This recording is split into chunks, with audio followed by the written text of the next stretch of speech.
Across the UK, online and on DAB. Talk Radio. For those about to talk, we salute you. Talk Radio. Evening, dear listener. Iain Lee, Talk Radio. Anyone can call in now. That's all they need to do. It doesn't have to be new callers or old callers. It's whoever you fancy. Very simple. 0844 499 1000 is the telephone number. You can call in about anything you want. I've got a few things to talk about. We'll see what happens. I'm Iain Lee. This is Talk Radio.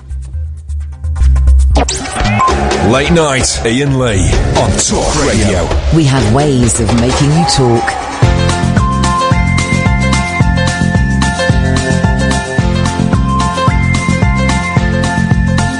There's a voice that keeps on calling me. Down the road is where I'll always be.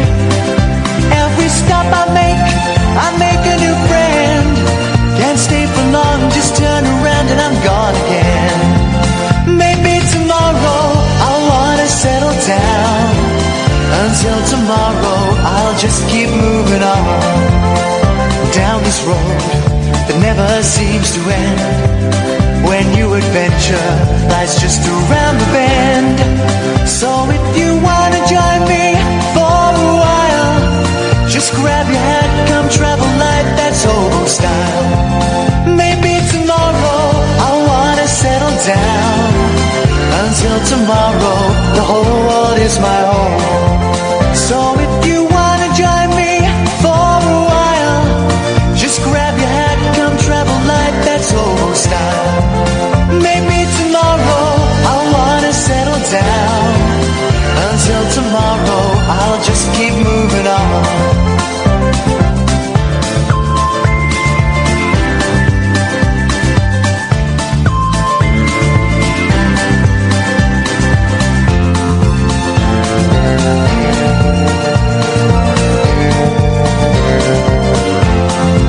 Maybe tomorrow I'll wanna settle down. Until tomorrow I'll just keep moving on.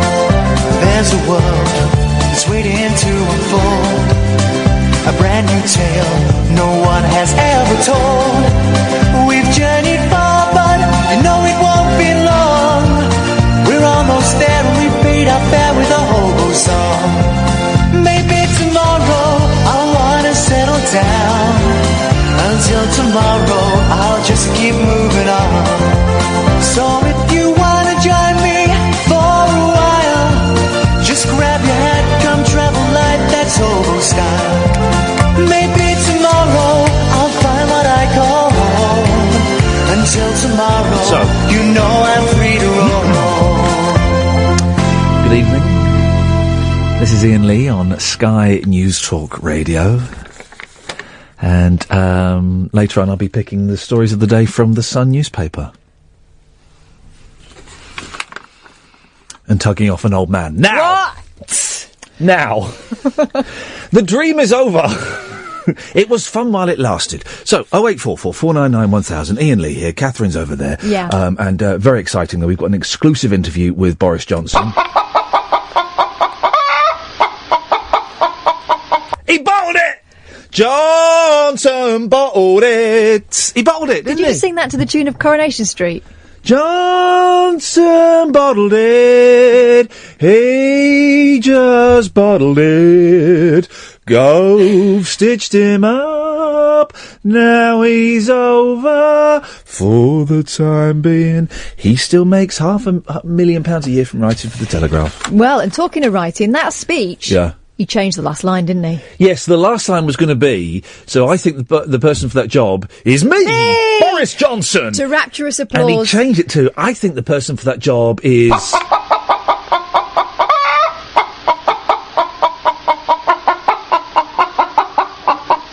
He bottled it. He bottled it. 0844 499 1000. He absolutely bottled it. Speaking of which, Coronation Street's going to be on 6 nights a week. Thank goodness I don't watch it. Well... I used to. You know, I got obsessed, it was before I knew, I used to get obsessed with Coronation Street, and I would Sky Plus it, series link it, and we came back from a 2-week holiday, and so we had, in total, I had 9 episodes, there was a couple I'd missed before, 9 episodes to watch. I watched them all back to back, right? It was like watching the Lord of the Rings trilogy, but in Weatherfield, Yeah. right? Was it So- Jack and Vera days? Yeah, it was Oh, Jack and them Vera. was good days. So I watched these 9 episodes. It's like 3 hours. No, hang on. What's it's sort of 4.5 hours? I don't know. 3 hours. I don't know. Anyway, Ages. it was ages and ages of it, and I was like tripping on Coronation Street. Honestly, I was like off my nuts on what do they call the pub in it? The Rovers. The Rovers Return. How can you not know we've been I was going in to say it? I was going to say the Woolpack, but then I think of the Woolpack. I think of Amos Brearley and. Mr. Wilkes. Mr. Wilkes. Now, there was a very modern relationship in a very unenlightened time, wasn't Yeah. it? I mean, they obviously were an old gay couple. Well, no, they obviously were. I just thought they were, quote unquote, confirmed bachelors. Well, exactly, but it was never directly acknowledged. But even as a youngster, I kind of got the reference, and good for them. Good for them. That's why they called it the Woolpack. Really? Oh, it's so obvious now. Woolpacking them in now. So I watched all of the 0844 499 1000 is the telephone number. It's not new callers, that was yesterday, but new callers are welcome as per usual. Everybody's welcome. I can see the first cab off the rank is looking like it's going to be Kadonk, but someone could beat him to it, even now at this early stage of the thing. But so I watched all of these Coronation Streets back to back. And I was like, honestly, I was just off my face on Corrie, right? I was like, flipping hell, this is some good shiz, man. And I couldn't wait for the next one, but I had to. And then I went to my Tesco's, big Tesco's, right? And I'm still tripping in Coronation Street land, but I'm in Tesco's. And I'm at the till, and I've got my trolley full of stuff. You'd bought, like, tripe pies. Yeah. Betty's Hot Pots. Yeah. That's a euphemism. In the same way that Mrs. Slocum's pussy is. What did that mean? Her vagina. Flipping it. And lo and behold, stood in front of me at the till was Dev. Dev Allahan. Actual Dev. Actual Did he try and Dev. chat you up? No. But he's, it's weird because when he talks in real life, right? He doesn't talk so slowly? He doesn't put weird pauses in the sentences. It's almost like he's not acting. But when he's on telly, it's almost like he's acting. How do you do the Dev acting? It's kind of, come on. Deirdre, come on. Let's go back to my flat and we'll have a good time. That's quite good. Deirdre Rashid, of course. Yes. She's been through a lot of men. Well, she's no longer with us, of course. And So fair play to her. And Kirkbride. She's no longer with us. But she really had a good run for her money, all things considered. Right. I know that she was supposed to be kind of slightly dreary. Yeah, Deirdre. dreary Deirdre. But actually, when you look at the pictures of her when she was young, Yeah. she was hot. No, she wasn't. Them glasses were No. horrible, but she was quite a good-looking woman. I tell you, and we'll be compiling a family tree of all of Deirdre's lovers throughout the show this evening. 0844 499 1000. I was nearly Tracy Barlow. Well, tell us your Tracy Barlow story and I'll tell you mine. Right, this is how close I came to being Tracy Barlow. Wow. Really close. Yeah. Really, really close. I remember being at my gran and granddad's, it must have been a Sunday. Yeah. And granddad was reading the local paper, probably the Manchester Evening News or something. Yeah. He said, hey, look, they're doing auditions for a Tracy Barlow. Beautiful. Our Catherine could do that. Yeah. Our Catherine could do that. Granddad always thought she'd be on the stage. Yeah. Because he thought the sun shone out on my backside, as grandfathers are prone to think of their So what grandchildren. happened at the audition? I didn't go because my dad said over his dead body. But it could have been me that went upstairs playing tapes and came back with a new head. I interviewed, when we used to do Rise, which was Channel 4's ill-fated Big Breakfast replacement breakfast show, Rise. No, right. We would have a lot of EastEnders actors on and a lot of Coronation Street actors on. And without fail, the EastEnders actors were arses. And the Coronation Street actors were delightful. Absolutely, like humbled to be there. You know why? London. Yeah, exactly. And we had Tracy Barlow on. Which one? The me one? No, the grown woman one. Oh, no, that wouldn't have been me. I'd have been the kid with the bunches. And which one? Hang on, how many Tracy Barlows have there been? Loads. I was the one... I might have been the one that came down the stairs after playing the tapes, or the one that went upstairs and played the tapes. The woman one. Now, she Yeah. is the best friend There we go. of a friend of mine. Okay. 08444991000. I've got a picture with her. On telly, nothing special. In real life, Yeah. one of the sexiest women in the world. Second only, name is, isn't it? I don't know. Yeah. Second only to Saran Jones. Wow. Right. She exudes hotness. I interviewed Saran Jones. Yeah. It was either my fault or she wasn't up for it. She's a man's woman. Right, She's a man's she wasn't woman. up for it then. She's not a woman's woman. She's a man's woman. She turns it on for me. She turned it on for me.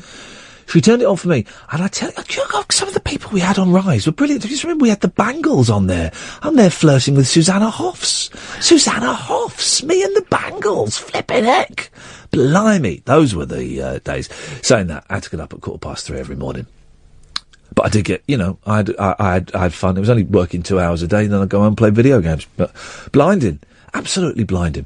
So Coronation Street is going to be on... So how many nights a week is Coronation Street on now? Don't know, I don't watch it. But I was thinking, the difference between you and me, that you went away and stockpiled Coronation Street. Yes. I went away. Yes. Stockpile French films. No. When I came back from living abroad, Go on. didn't watch any soaps anymore at all. I was off cold turkey. I eventually, as you know, knocked soaps on the head. On the head. Because at one point I was 2 times a day, girl. Yeah. I watched Neighbours and Home and Away both times. Oh, they're not even proper soaps. Well. No, I was a Coronation Street, never an EastEnders fan. Well, I was an EastEnders fan when it started. When I was 11, we used to tape it and watch it. But Coronation Street all the way. Brookside I used to like. Damon's been stabbed. Oh, no, Damon's been stabbed. And I tell you one I loved, and I'm probably the only person who did. Yeah. El Dorado. El Dorado. You say that was amazeballs. Brookside was I tuned out towards the end when everyone did, but didn't Terry Sullivan turn into like a cult leader? Didn't his house become like a cult? Yeah. And it blew up. He wasn't the leader. He fell in with the wrong but like crowd. Waco style, and they blew the house up. The whole close. This is the phone in tonight. You want a phone in? This is the phone in, right? Your most memorable image from Brookside. Oh. 08444991000. Because I've got one. Go on, what's yours? When that nurse fell down the stairs. Don't know that one. Yeah, it was really sad. My most memorable image from Brookside is when the bloke that was unemployed, whose name escapes me... Sinbad? No, he was the window not washer. Sinbad, he was Billy Corkill. Billy Corkill. No, Jimmy Corkill. No, Billy Corkill. Billy Corkill got made... Billy Corkill was a scab. He was a scab. Oh, but he was lovely. He worked, poor Billy. No. But he worked through the strikes, right? And then he lost his job, and the union wouldn't stick up for him, and he went nuts. And he got his car, and he drove around Brookside Close, and then he was doing donuts on the front garden. That I remember. Right. But he was the nice brother. There was Jimmy was the bad one, wasn't he? And I think Jimmy Corkill, and I'll be corrected in a court of law by a legal team if I'm wrong, I think he got up to shenanigans in real life, as did the one who became a cultist. Terry. He was the getaway driver. Do you want to check this first before you say it out loud? For his mum when she went shopping. Good. But one of the cast of Brookside, and someone can tweet me the facts, was a getaway driver for a bank robbery. Got done for it. Got done for it. Unbelievable, isn't it? It's funny how life imitates...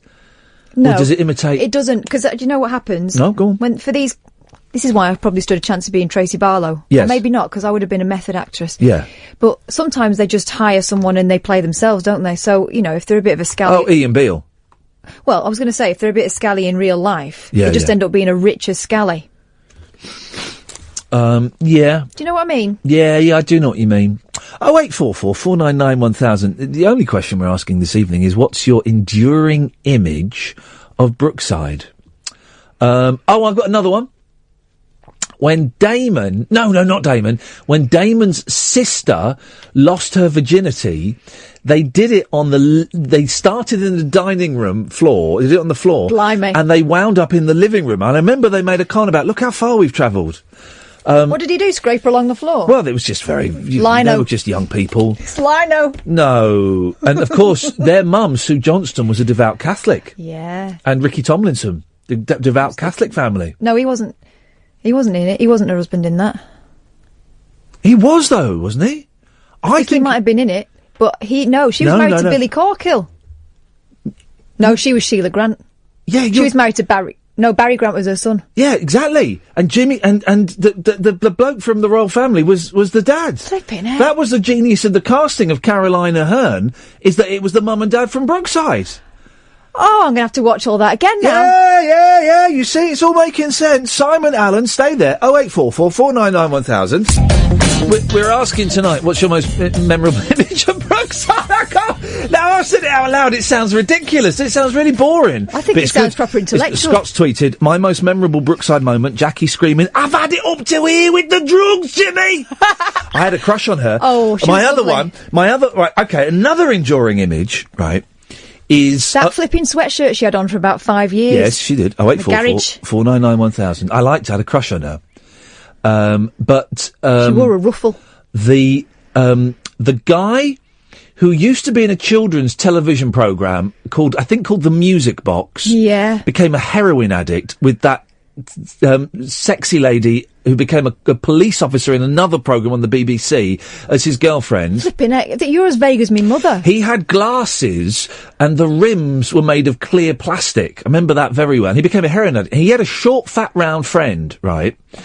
And the story was that even middle-class people can get addicted to drugs, guys. Of course they can. They've got the money. Mm-hmm. And the short, fat, round friend said to the woman who became a police officer in a BBC programme... Yeah.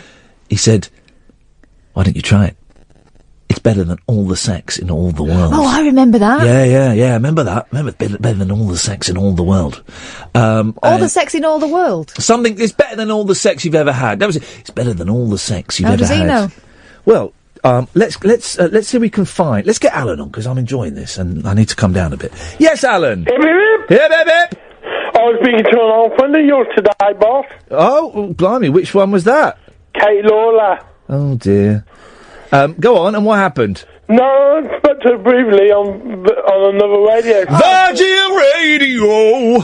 Yeah, in the afternoon. I'm on Virgin Radio this Sunday at 10 o'clock in the morning. To do with the takeover? Yeah, I'm doing the takeover, mate. Got some cracking songs. Are you going to be there too, Kath? Nope. Oh.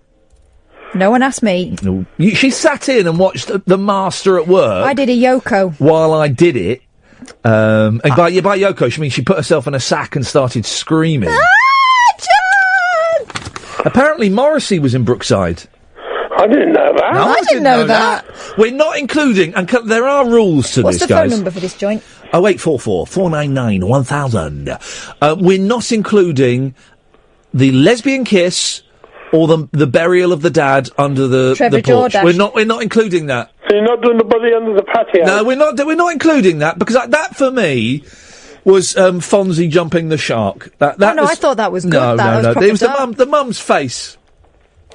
Oh, what was her name? Haunt me forever. She had a downturned mouth permanently.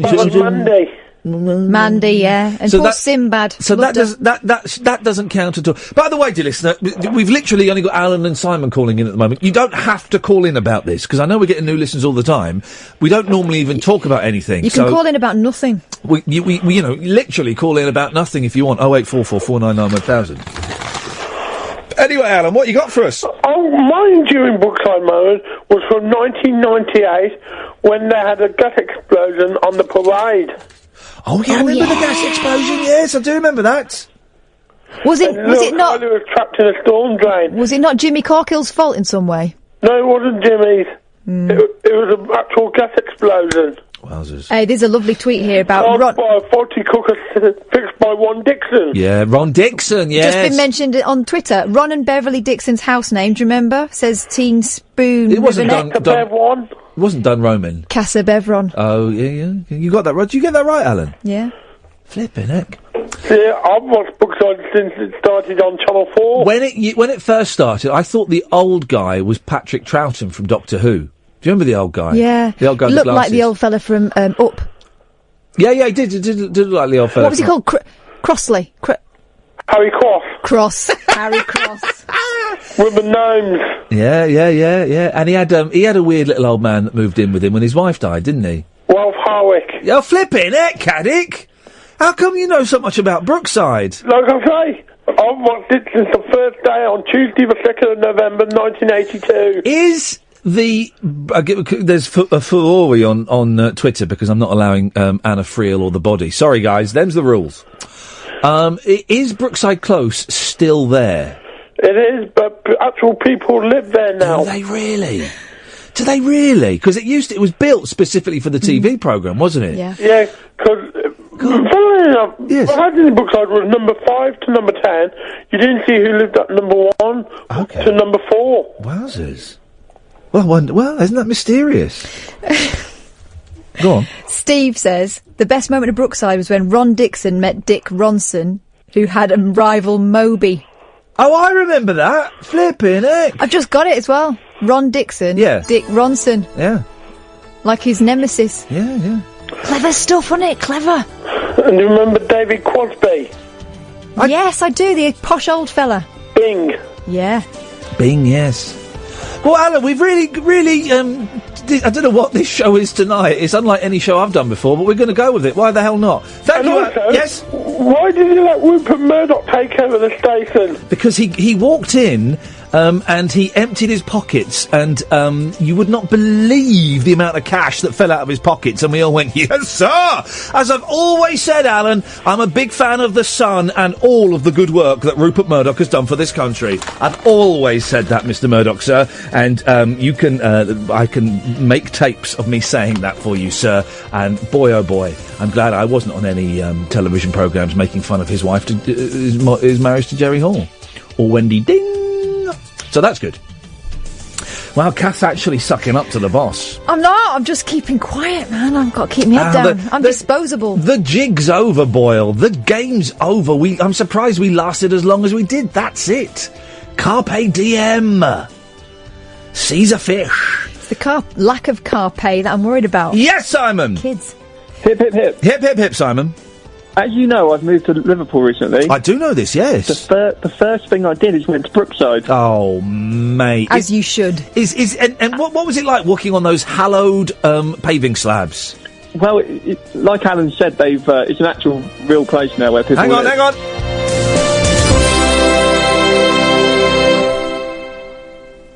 My heart was beating then. Yeah, like, that's good. Double the speed. So you went there? Yeah, well, I had to Google it, and I ended up going to the wrong place. There's actually 2 Brookside Close. Oh, they do that. That's what they used to do in the war, is they would point all the signs in the opposite direction. So if Jerry ever landed, and they go, look, this sign is pointing to London! But really, it would take you to, like, Swindon. Because the Germans didn't have maps, did they? Well, they didn't have particularly good maps. Do you know why? Here's the thing. Do you know what? You're right. Kelly Betts, she's been watching on the Periscope. Hello, Betts. Give us a call. She's on now. Ring us up. Ring us up, you muppet. Here's the thing. Do you know why the Nazis never bombed Windsor Castle? Because they wanted to visit it. No, because Adolf Hitler was going to live in it when they took over. Yeah, he was going to live in the Windsor Castle. That's what they said about Dover Castle. Well, it's true about Windsor Castle. Why would you want to live in... Why would you want to live in Dover? Dover hasn't even got a castle. You would bomb Dover Castle because it's right on the cliffs. Exactly, yeah. So why didn't he? Look, they weren't bothered about bombing Dover. They wanted to get mainland. Well... Hitler wanted to live in Windsor Castle. He wanted Windsor. I think you need to verify that. Well, I went on a duck boat tour... Turn that buzzing off because it's annoying me now. I went on. Yes, you can. I went on a duck boat tour of Windsor, and before we were plunged into the river, which I was allowed to sit in the front seat when they did that because I'm a celebrity, and because I had a 4-year-old child with me. And you once had a captain's hat. Yes, they. One of the facts they told me, and I retained quite a lot of facts on this tour, including the fact that low bridges over a river will generally have red crosses across it. Do you know why, Simon? In case you're flying an aeroplane. You fly. Swans, to swans, bridges are invisible. But if there are red crosses on it, they see the red crosses and they avoid it. That's almost right. What was that? What was that noise? I've got a pug sleeping next to me that keeps snoring. Blame it on the dog. Pug doesn't make noises like that. Yeah, no, I've got a funny story to tell you today. Well, it's not a funny story, really. Go on. it's my life's becoming a bit like Mr. Bean. Yeah. So I picked him up from play school earlier. Oh, come on, mate! Well, I send him there every day. He likes it. No, I'm not talking about that. I'm talking about what you're pretending is a pug. Your nickname for your arse. So I picked him up. I put him in the car. Yes. And then suddenly I heard a click. And he stood on the central lock-in. Yeah. Oh. And locked the car. Who, the dog with did? The car keys in it. The dog? Yeah. Oh, flippin' heck. So I couldn't get in the car. So what happened? So I was trying to coach him to walk back over it, and he just fell asleep. Because obviously he's been at play school all day, so he's quite tired. So then I called the locksmith out, and I said, "Oh, there's a dog stuck in the car." Yeah. And they went, "Oh, is it aggressive?" Because we won't be able to come out and sort it out if it's aggressive. Oh, for crying out loud. Everyone's got a touch of the Johnsons. Come on. Come on. An hour later, someone came out, and he tried to stick something through to open it. He couldn't open it at all. So then he had to call someone else, and in the end I had to make a new key to unlock the door. How did they do that? Out of soap? Well, I'm not quite sure. He went in a special van. Yeah, he wouldn't let you see it. Secrets. No. I once saw. I was always getting locked out of my house, and it was when I lived in London. There was a front door. It was in a flat, so the front door was like this old door with a Yale lock, and then there was like a security door behind it that would get into the flat. And if I got locked out of the front door, they would always come and just pop it open, and they wouldn't show me. They wouldn't show me how they popped the lock open. And I did it about 4 times. And on the 4th time, I saw how they did it. Right, bit of plastic. You get a plastic water bottle, an Evian bottle, right, or something. You cut it, so it's a bent bit of plastic. It's got to be quite thin, and then you put it in the lock, and you just wiggle it, push it, wiggle it, and eventually it will slide between the lock and the door, and it pops open. You push it. Brilliant. You do that. So that's how you break into old people's homes. For that reason, please double lock your doors. Yes, Mr. Miller. It's quite scary that someone can just go and make a key, isn't it? Yeah, I'm suspicious. I mean, that's a bit in. They're all. Here's the thing. All locksmiths. Pretty much without exception, are ex-cons. Well, let me tell you something. They look dodgy. Yeah. At the radio station we used to work at, before you came, there used to be a guy who did the consumer programme. Oh, yeah. And he got into scrapes with an excessive number of dodge pots, one of which was a locksmith. Oh, yes. And one day he came home from work to find the locksmith sitting in his house. Wow. I would have assaulted the locksmith. I would have defended my property. You would have done the same as this guy, which was terrified, legged it and rang the cops. The thing about these locksmiths as well is every single one of them wanted the £130 to come and do a 5-minute job in cash. Hey, can I get a receipt for that? Well, I've not got my receipts on me, you dodge pot. You'll get 130 quid for I know what, I tell you what, it'll be cheaper if I close my eyes and you spend 5 minutes going around my house putting whatever you can in your sack. That'll save me money. Unbelievable. What's your pug called? Barney. Barney the farter. Well, Simon, I'm glad that things are working out. We'll go to a break in a second, but here is Morrissey on Brookside.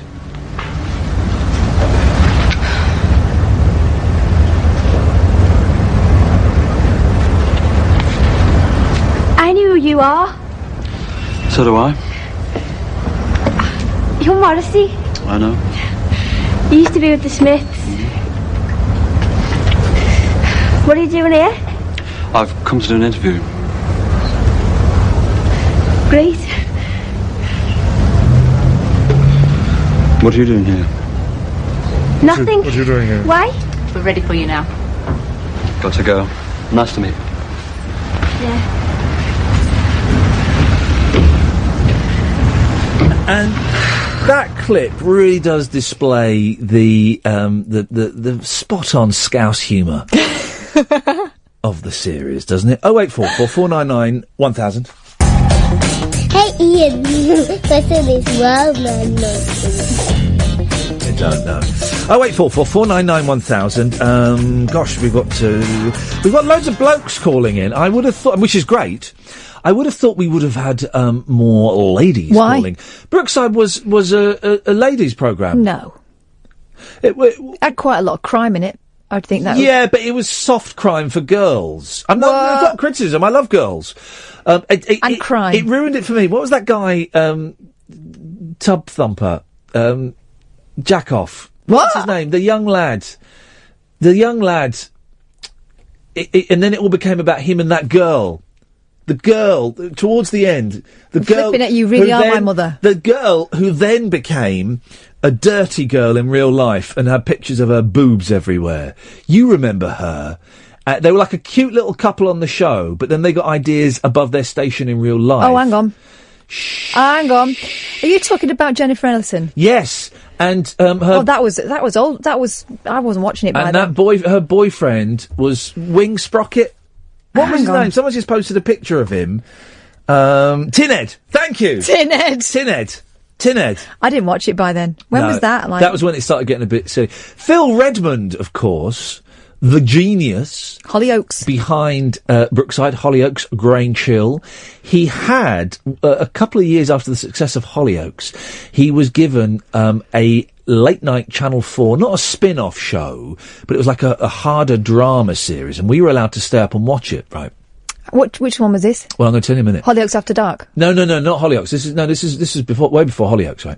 And me were allowed to watch it. It was filthy. It was all about Johnnies, doing it, and drugs. And it was called, What Now? Oh, hang on, that rings a bell. They went, and the title, when it went to the ad, didn't you have to choose what happened next? No, you're thinking of Ian Livingstone and Steve something fighting fantasy books.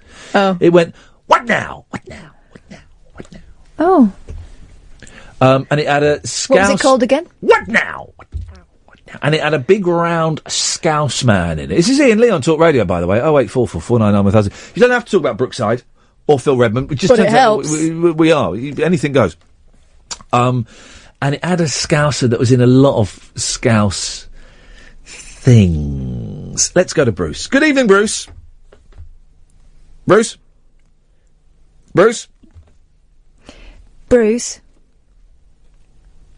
Hang on a minute. Bruce, I can hear you. Bruce?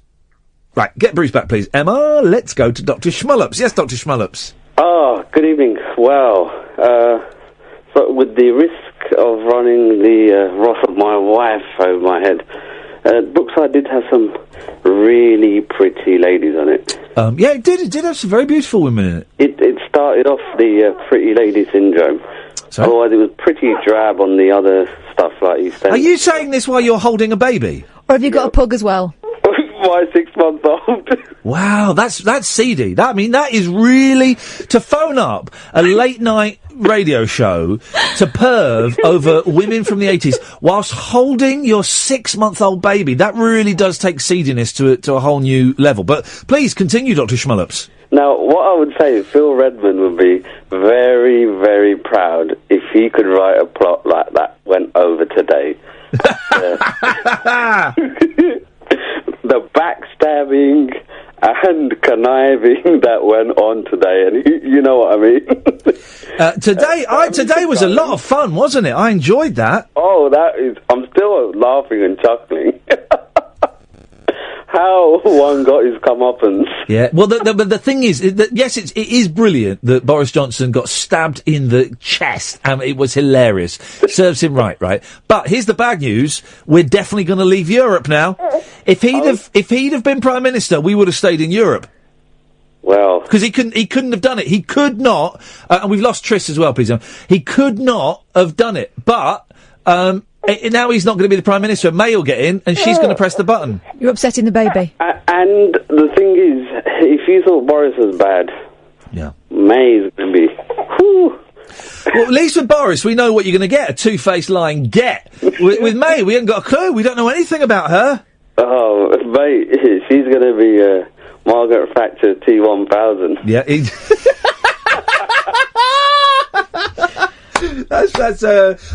I'm gonna use that and claim it as my own. But thank you, Doctor. You're most welcome to. Yeah, you're very kind. Thank you, Dr. Schmullups. It's always a pleasure, never a chore. 0844 499 1000 is the phone number. Stephen's on the line. Good evening, Stephen. Hello, you all right? I'm all right, Stephen. Yeah, what you got for us, boss? Yeah, you remember me, don't you, from the other night? How can we forget? Yeah, how can you forget? Listen, do you know that song you play at the beginning of your show? Yes. It's called. Do you know what it's called? Do you know where it comes from? That music. The Littlest Hobo song. Ah, yeah. Have you ever watched the program? No. Well, is there a TV program? Yeah. Have you ever watched the actual shows? Do you know the dog? What was it about? What do you mean? It's just a dog. He used to go around and meeting different people. Eating different people? Oh, it's dead sad. I was watching it on YouTube last night. Hang on a minute. So there's that song that I've been playing that song for the last 6 years. Do you want to go and give Emma a quick hand? Yeah. And get Trish up as well. I've been playing that song for the last 6 years. You're telling me it's from a TV show about a dog that would eat people?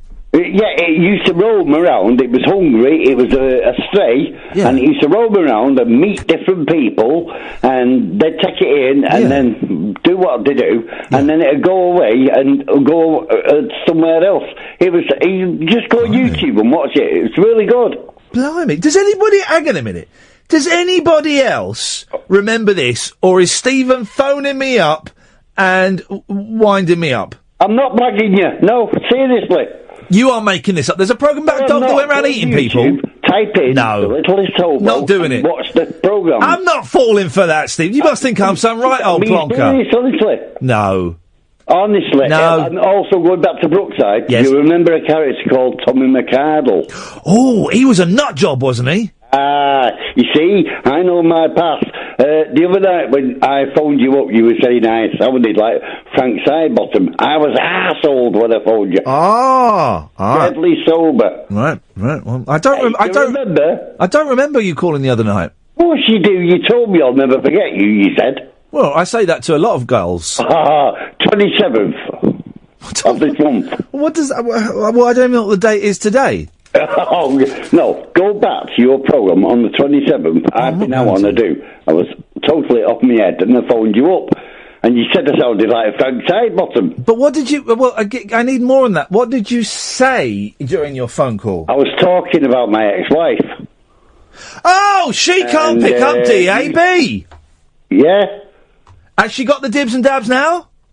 Well, no, I don't want to go down that road. No, don't go down that road. Because her ex-boyfriend was not happy about that. But anyway, it doesn't matter about that. It doesn't matter. So, do you remember Tommy McArdle? I remember the name. I remember he was insane. Yeah. I met him, you know. Oh, really? I can't remember the actor's name. I met him in Wimpy's in Manchester. In Wimpy's. Yeah. Are you sure you're not... Lino says it sounds like Stephen is thinking of either the Red Hand Gang or the Incredible Hulk. No, do you remember when you said I sounded like Frank Sidebottom? Okay, well, I feel we're going round in circles, Stephen, but thank you. 0844 499 1000 is the telephone number. Tris, stay there. Come to you in a minute. Bruce, call us back. 0844 499 1000 is the phone number. Yes, Tris, good evening.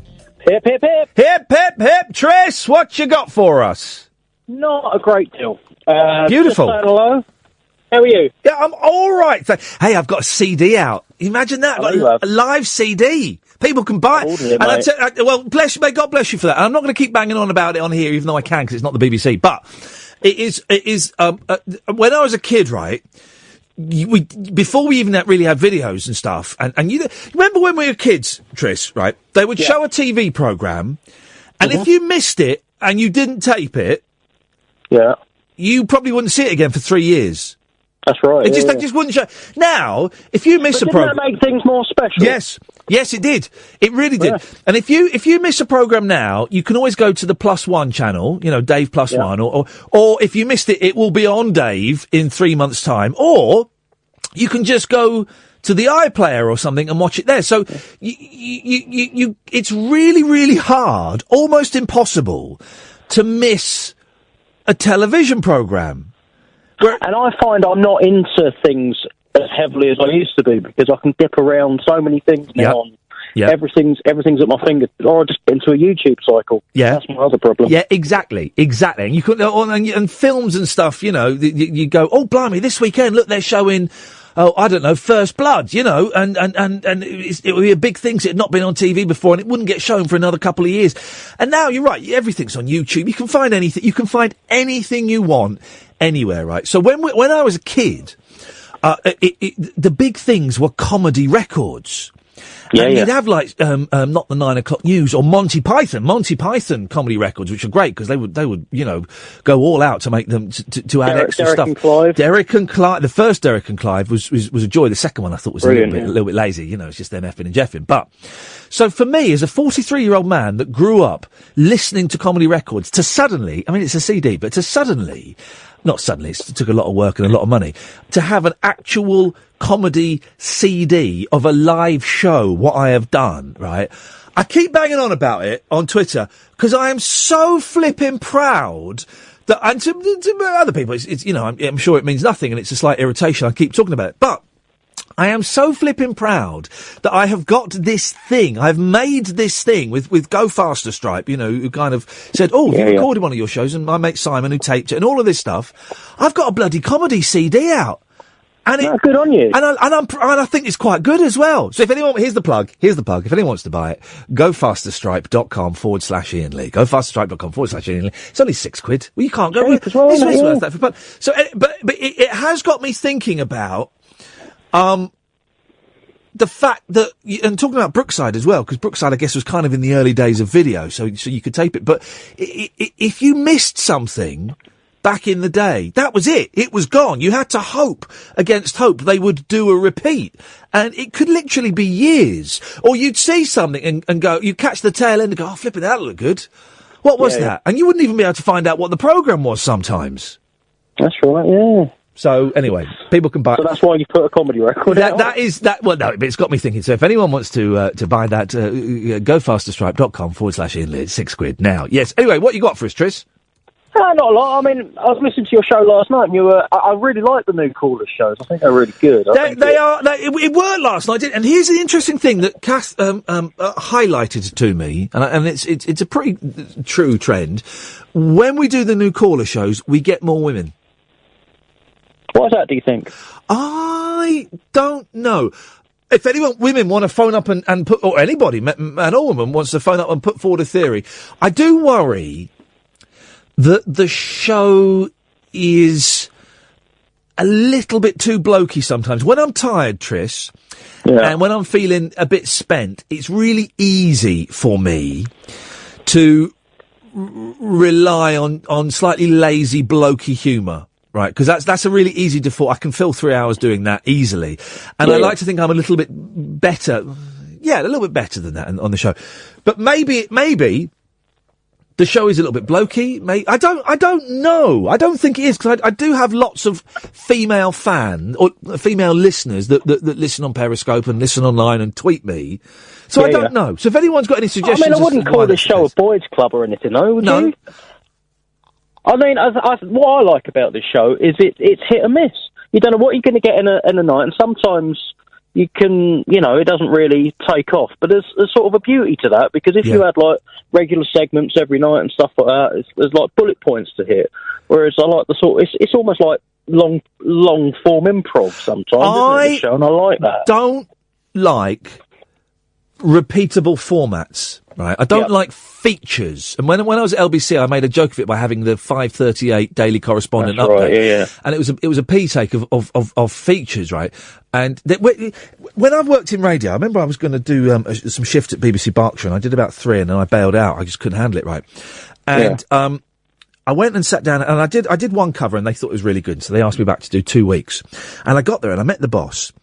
And he pulled out a piece of paper, and it was a clock. They have these things called clocks, right? And basically, it's a clock, and it breaks down to the minute what will happen during an hour of radio. So it would say 4 o'clock, you hit the news.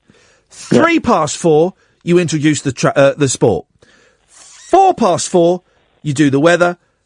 5 past 4, you talk up what's on tomorrow's breakfast show, then you play your first song. That will take you to 9 minutes past 4, where you're going to do your first feature. And all of that, and I hate that.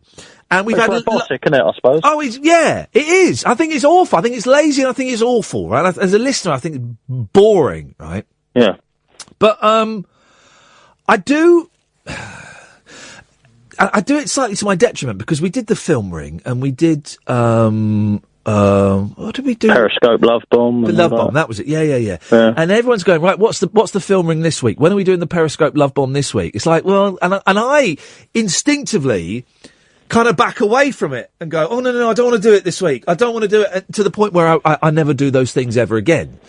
So I need to kind of There's sort of a beauty to that, though, because I really enjoyed Film Ring, so why not end on a high and, 6 months' time when we've all forgotten about it, reintroduce it? You know? Well, what I want to do is I do think, actually, I've been thinking about it a lot, Film Ring, because I think it's lovely. I think it's a really lovely way of a community kind of getting together without physically meeting. Yeah. And I really wanted to do one documentary, The Imposter, which is a great film. It's about this American family. Their 14-year-old kid goes missing. 3 years later, this Spanish man pretends to be the kid, and everyone kind of buys into it. It's really weird, right? Mm. But I think the key thing is we have to get someone connected to the film on the show. We have that. I think that has to be a rule. That call-in with was it Jared and Matt, was it? Yeah. That was really good. I think it's, and I was really trying to get the guy that pretended to be the kid, and he's a bit of an arse, actually, and I upset him on Twitter and he's blocked me. So I might see if I can get that surprised you, though, with what he did in the film. Well, no, I know, and he's calling me a lying scumbag. So I'm going to see if I can get a member of the family or maybe one of the filmmakers on, but I do think it's quite important. By the way, here's an update. I am getting, it's being sent from Canada. They killed my cat. Yeah. The stalker and the hero. And I have a venue in London. Where's the venue? We're going to hold off for a bit because I want to. Okay. I've got a couple of things on that I want to just get them out of the way. But there is a venue in London which I'm sure they would love for all. It's got a massive screen. They would love if we all went and we'd sell tickets for it. We'd have to, cover our costs and stuff like that. Yeah. People would come. We'd show the film. They've got brilliant Wi-Fi connection there, so we could do a Skype link up with Jarrett, one of the filmmakers who's up for it. Thank you, Emma. By the way, that's for you, Emma. If you want one of those, you can have one of those. So that is going to happen. That is going to happen. Sign me up for that, boss. I just want to watch the films and make sure that that people could sit through it for an hour or so. But that's going to happen. That's definitely going to happen. I'm just looking at some dates, and I want to wait till I get the films and stuff. So that'll be a nice thing to do. That'd be lovely, yeah. Yeah, that'd be good. Up for that, man. I think going back to the whole new callers thing. Yes. I think you should make that a once a week thing because I think it introduces more people into the fold, and it's not me chatting rubbish for 20 minutes a night and Caddock doing his thing, and Yeah, I know what you mean. I know it breaks it up for me. I'm not going to do it every week. I am going to do it once in a while. Yeah. It always gets me so anxious though, because there will come a point when you run out of new callers that are people that are prepared to call in, and it would mean me. I've been thinking as well of doing a show.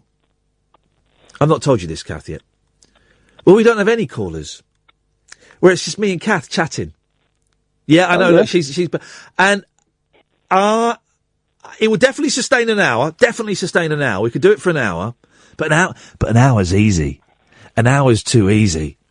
And part of me wonders if we could do it for 3 hours, or if that would be a little bit too much. What do you reckon? Well, I mean, if you look at your old down the rabbit hole stuff and things like that, if you introduce more music and things like that, and little sort of curiosities and things like that, that'd be a great show. Yeah, I think I'm going to think on it. Tris, thank you very much indeed. Penny, stay there. We'll come to you after the news if that's all right. So you got a fair crack of the old Pington. 0844 499 1000. Yeah, I'm thinking of ways. I kind of overanalyzed the show a couple of nights ago, and I'm glad I did it. But I was aware that I was disappearing up my own backside. But it's quite a useful tool for me to do. And I'm aware. I know what the problem is in my head regarding the show. Right? You listen to any other phone-in show, late night, pretty much any time of the day. They're really structured, right? So, you listen to LBC now, it's Ian Collins, who's brilliant. It's not knocking Ian Collins, that's what he does, and he's brilliant at it, right? But it will be, first hour will be about Boris, second hour will be about Jeremy Corbyn, and the third hour will be about whatever, right? And it will follow that pattern with slight changes in the topic every hour. right? Duncan Barks does something a little bit different, but Five Live, they do, you kind of know what you're going to get, right? And when you're working to such a strict format, it's really easy. It's really, really easy, right? And if one phone-in doesn't work for an hour, well, the next one probably will, right? And I realise what I'm trying to do, and it's impossible, is I'm trying to make every single show completely different from any show that we've done on this station previously. Do you know what I mean? And that's impossible, because we're on show, I don't know, flipping at 90, 100, I don't flipping know. And so to do 100 shows that are completely different isn't going to happen. But that's what I'm trying to achieve in my head, and that's why I think I'm getting a little bit frustrated and a little bit disappointed with it. Makes sense? Probably not. Don't matter. 0844 499 1000. Basically what I'm trying to say is anyone can call in and talk about anything. You know, literally, we are. For some reason, reminiscing about Brookside. I have literally no idea how we started on that. We started calling Boris Johnson a chicken. And then we've ended up talking about your most enduring Brookside memories. You can talk about anything. Absolutely anything you want. Now is a great time to give us a call. Kath will answer the phone and she will call you back. 0844 499 1000. Talk Radio. So there you go. Brookside, Boris Johnson. What more do you want? Topics? For crying out loud, you must be joking. Oh, I must tell you about my car incident I had today. It was tense. 0844 499 1000. This is Talk Radio. Here's the news.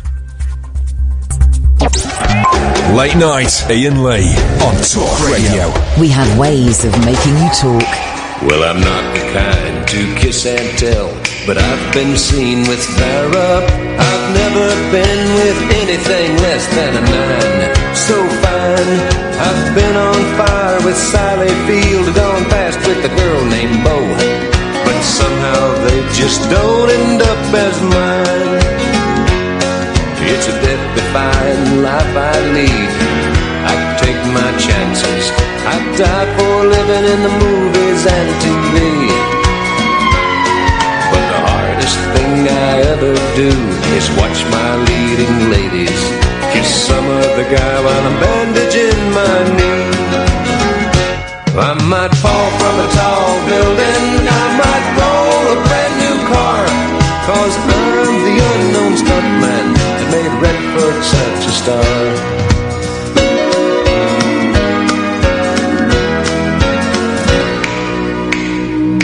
I've never spent much time in school, but I taught ladies plenty.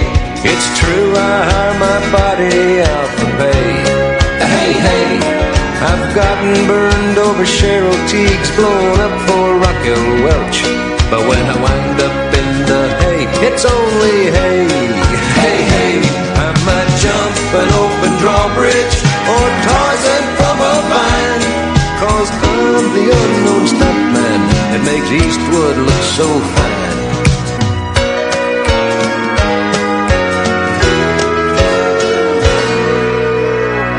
I had a lady say to me today, Iain, how long are you going to grow the beard? And I went, I'm going to go full-on Grizzly Adams. That's my line now, full-on Grizzly Adams. Because I've got no reason to cut it. I might have a little bit of TV work in the summer, in which case I will trim it back, and if they want me to get rid of it, I'll get rid of it, because I'm a whore. And she said, well, don't you think, you know, the fashion for beards is coming to an end? I went, what? I said, what? Well, it's coming to an end. It's not going to be that fashionable for that much longer. Are you going to get rid of it then? I said, what? I'm not growing the beard to be trendy. I'm not growing it so I look like a hipster. I'm growing it. I didn't tell her I was growing it because I had a breakdown over Christmas and I did stop shaving, and I thought, well, actually, this quite works. I'm growing it just to grow a beard. It's just something to do, to grow a beard, isn't it? And I'm growing a big bushy one because I've never grown a big bushy one, and I probably will never grow a big bushy one again, so I'm doing it for that. I'm not doing it to look like a flipping hipster. I'm doing it because I like it, and I'll probably stick with the beard. I'll probably stick with the beard because I think, now that this CD is out and there's pictures on it of me sans beard. Loads of people say, well, you don't look weird without a beard. Boom. Boom, that's it. That means I'm one of those people that's meant to have a beard. I'm Iain Lee. This is Talk Radio. Tonight we are talking Boris Johnson, Brookside, Phil Redmond. Phil Redmond, of course, one of the greatest fathers of British television. Let's go through it, shall we? Some hits, some misses. Brookside, Grange Hill, Hollyoaks, which is rubbish, right? But it's lasted for, what, is it 25 years, Hollyoaks? Been going, something like that. Something like that. Certainly got numbers in it. 0844 499 1000. He's had some stinkers. The What's Now programme that we were allowed to stay up and watch when I was kids, and it was it's all about Johnnies. You got any Johnnies? I'm going to go and smoke a spliff. Have you got any Johnnies? It was all like that. And we were watching it going, with my mum and dad going, My mum's thinking, my mum, she, when the Young Ones was 1982, 83, so I was 10. And they came to play at Slough. The Young Ones came to do a live gig at Slough. I've been on the set of the Young Ones. Man, I wish my dad had had a camera that day. I was in the Young Ones flat. Flippin' heck. Have you read that thing online about the Young Ones? About the fifth housemate? The fifth housemate. Spooky. But, anyway. So the Young Ones came to play at Slough in the Fulcrum Centre. Same place we saw Joe Brown in Babes in the Wood. And my mum said to the woman, I mean, we bought the tickets. You had to go and buy tickets in those days. Couldn't phone up and do it. Certainly couldn't do it online because couldn't phone. You had to go and buy tickets. I remember going to the box office, and my mum said, "Oh wait, Penny, I'll come to you in a second. 0844 499 1000. Is it suitable for kids?" And the woman went, "Yeah, it's fine. Yeah, it's fine." I have never seen such a filthy, foul-mouthed show as the Young Ones live. Effing this, effing that, effing this. And I'm sure I remember. So Rick Mail did Kevin Turvey, and they all came out, the three of them came out as the Young Ones. No Mike, good. I don't remember the other characters they did. But I do remember, I am sure Rick Mail did a ventriloquist act with his penis, and I am sure he had his penis out on stage. Now that can't be right. That can't be right, right? But that's what I remember. Rick Mail on stage. This is going back 33 years. Rick Mail on stage with his penis out, doing a ventriloquist act with it. Now, if anybody, and I've not looked into this, I've never Googled this, because I don't want to destroy the image in my head. Right, but 0844 499 1000, there will be comedy historians out there listening to this who will know the act to which I refer much better than I could, right? What I think I saw could not have happened. It couldn't have happened. He couldn't have, could he? We were quite far back and we could see it. 0844 499 1000, if anybody can fill in the blanks, please. I want to have a referendum on my beard. Get out of town. Evening, Penny. Good evening, Mr. Lee. How are you? Hip, hip, hip. Hip, hip, hip. I'm good, thank you. I've got a bone to pick with you, though. Gosh, I was about to praise you highly, and now I'm going to hold... No, go. Carry on. I'm holding the praise back. No, praise me, please. No, you are one of the first people that kept mentioning to me these couch to 5k. Yeah. Apps. I don't know why I paid for one. I've paid for one anyway. And it's week 2, day 1 today. Oh. And I did it. And I may have ever so slightly enjoyed it a little bit. Do you know how much satisfaction that gives me? And I don't know why, because I've tried running before and I hate it. But I took the poor dog, bless her. She's only little. She's a Westie. She's got tiny legs. And normally I do it over one field where I take her off the lead. And today where I took her, you can't really take her off the lead because she runs off. And so I was dragging her behind me. And at one point she was really putting up a fight and didn't want to come. It was mid explosion, mid bowel excavation. Right. I did it today, and I'm gonna do it tomorrow as well. Careful! I was just saying, Mr. Cass, back-to-back days isn't so good. Have a rest day in between. Mate. Do 3 in a week and spread them out. Mate, well, the thing is, the week started on Monday, and this is the first one I've managed to do this week. You can adjust the week. No, I could do it. It'll be fine. It'll be fine. I'll have a good stretch afterwards. I'll do 20 squats at the end of it as well. I'll do 20 squats. Ooh. Yeah, because that really tones your buttocks. Indeed. And, so I'm not going to say thank you because I'm going to hold the thank you because you have a bone to pick with me. My bone is, right, so your new CD, which I'm sure is fantastic. Yes. Mine hasn't blooming well turned up yet. You see, this morning, I heard the postman come. I was upstairs doing something. I heard him put something through my letterbox. Yes. Then about a minute later, I heard him put something else through my letterbox. Yes. There was no knocking on the door in between. Yes. Came downstairs a bit later and found one of those red cards. Oh, the red cards! The red cards, yeah. So obviously I was in. He thought I wasn't. So tonight, before the kids went to bed, I dragged them down to the sorting office to go and pick up what I thought was my CD. I've never been so blooming disappointed to get a load of knitting yarn in the post. Oh, dear. The post... I tweeted about that. You liked my tweet. You liked I did. The fact that I was gutted. I thought that was funny. I thought that was a funny thing that had happened to you. I got pleasure from your misery, and let's be honest, the postman's happiness because he's nicked it. He probably has. He's had it. That's the thing. Posty's had it. Got theirs. I know they've gone out. I've had the email saying it's gone out. I reckon the Posty's had it. If it, can I just say that all delivery problems are in no way connected with me.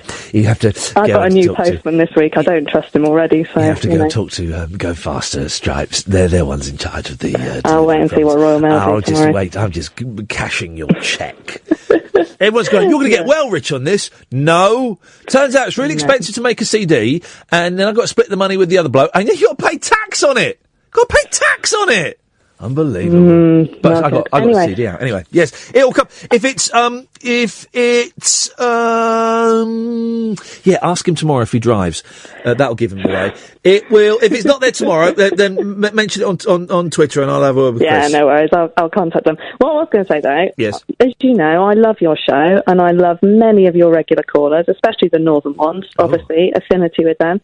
But the new caller show last night was fab. But your question about why you get more women calling in on new callers night than other nights. What's your theory? I don't get that. No. I don't know. I don't think you do get that blokey, but I'm not your stereotypical girly girl, I suppose. But I do sometimes get if I'm really tired and I'm firing on half full tanks, then the show gets blokey just because it's easy and I can fill 3 hours. But it's lazy. It's my default setting, and I try not to do that. Even if it gets a bit blokey, then Kath often comes in after midnight. Yeah. And it's not as blokey then. It shouldn't be up to her though and she does, and it's great. You're absolutely right, but it shouldn't be up to her. I said, looking at her, to negate my blokiness. It just means I'm not working hard enough. If I'm being blokey, it means I'm not working. I don't know. I don't think you get that blokey. Maybe occasionally, but not as a regular thing, if you know what I mean. But I do like the idea of a pure Iain and Kath show for 3 hours. For a whole 3 hours? For a whole 3 hours, or just for an hour? Yeah. For an hour would definitely work. I'd like to see you have a go at 3, personally. All right, we might do it. We might as well get in all the experimental shows before what's his face starts throwing his Australian weight around. Yes, before he starts. I have a fact for you as well that Kyle asked me to tell you. Oh yeah, the Brookside spin-off. Damon and Debbie. Oh yeah, they had that's why everyone keeps tweeting Damon and Debbie. I thought they were just telling me the characters, thinking, yeah, I know that. Yeah, you're right. They did have a spin-off, didn't they? It was kind of like the British Joni Loves Chuchy. I've no idea. I've not seen it. He just tweeted me and said, "Here, say this." Well, so there you go. That's all I know. Well, you know what Kyle is, don't you? What's Kyle? He's he's a Johnson, isn't he? He's just done a Johnson. Thank you, Penny. Take care. Ta-ta. Bye. Oh, wait, and with that, that's the last caller we have on the board. Gone. It is interesting, isn't it? I wonder why this show gets more male callers. I think. Let's do a second ad break, then we'll speak in generalisation, shall we? Yes. I was going to disappear at my own backside, but I can't remember what I was going to say, so it don't matter. It don't matter. We'll get there eventually. 0844 499 1000. Oh, yeah, that's what I was going to say, I think, is generally, and I listen to a lot of speech radio, right? That's kind of all I listen to is speech radio, particularly phone-in radio, but mainly speech radio, right? And it's mainly blokes that phone in anyway. I'm going to say it's 65-35. That figure is not scientific in any way whatsoever. Literally just plucked it out of the air. 0844 499 1000, by the way. And we can kind of investigate this a little bit more. Why men tend to phone in radio shows more often. I don't know why, and maybe I've got that wrong, but I think, you know, and it is odd when we do a new caller show, as we did yesterday, get a lot more women phoning up, and I wonder why. I wonder what I could do to make it a more attractive prospect for chicks. Any suggestions? 084499 1000. Kyle's on the line. Evening, Kyle. Evening. You all right? I'm all right, fella. How you doing? Yeah, I'm very tired. I'm very, very tired. It's been a long, stressful day. You recovered from your touch of the Johnsons? Well, do you know what? That's what I was ringing about. Yeah, you had a little bit of the Johnsons earlier on, and that's fine. That's absolutely fine. Why do I have a bit of the Johnsons, mate? You got Penny to call in instead of you, and listen, it's fine. I ain't got the Johnsons. I remember 1989 watching Damon and Debbie, where, right, spoiler, he gets stabbed, and it ends tragically. Well, thanks, mate. Well, I might as well delete that off of my TV recording device. Generic hard disk recorder? Yes. Right, okay. Debbie, they always thought, Sue Johnston and the dad from the royal family always thought Debbie was a bit too slutty for Damon, didn't they? They did, and then they ended up running away together, and then he got knifed. And my mate was in the lesbian Beth Jordache scene, when he was one of the blokes stood outside the court thing. Genuinely, he was still there going, hey, down with this sort of thing. Oh, there you go. Yeah. True that. I do miss Brookside was good, but it did, as these things often do. It did get ridiculous towards the end. Here's what I've often said this, and I'm going to say it again. Here's what the BBC need to do, right, to get respect from everybody. Scrap EastEnders. Scrap it. They would say, right, it's rubbish, because it's rubbish. The BBC shouldn't be doing a rubbish soap opera like that. They should be doing wonderful documentaries and brave and exciting experimental dramas that sometimes don't work. And EastEnders is simply a ratings chaser. They should just cancel it. They would save 100 million quid a year, I'm guessing. And they can, you know, do it. Here's how you do it, right? And you go out big styley. You get like an ISIS Mumbai style attack in Albert Square, and everybody gets their throat slit or shot, or, you know, I mean, I'm not in any way being flippant about any events that may have happened recently. Genuinely mean it. It would be amazing viewing, right? It would be an amazing piece of drama, and it would get the highest ratings ever, and then you just end it.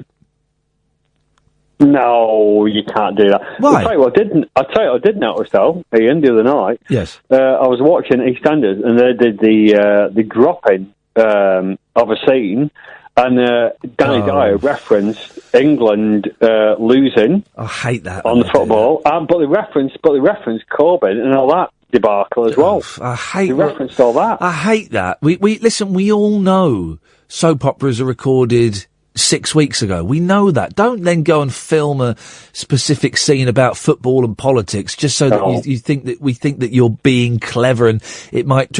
Wasn't there? Have I got this right? Wasn't there an episode? Maybe I dreamt this, right? Or maybe I thought this was a good idea, and now I'm about to say it. I'm not sure if it's true, but I'm going to say it as though it's true.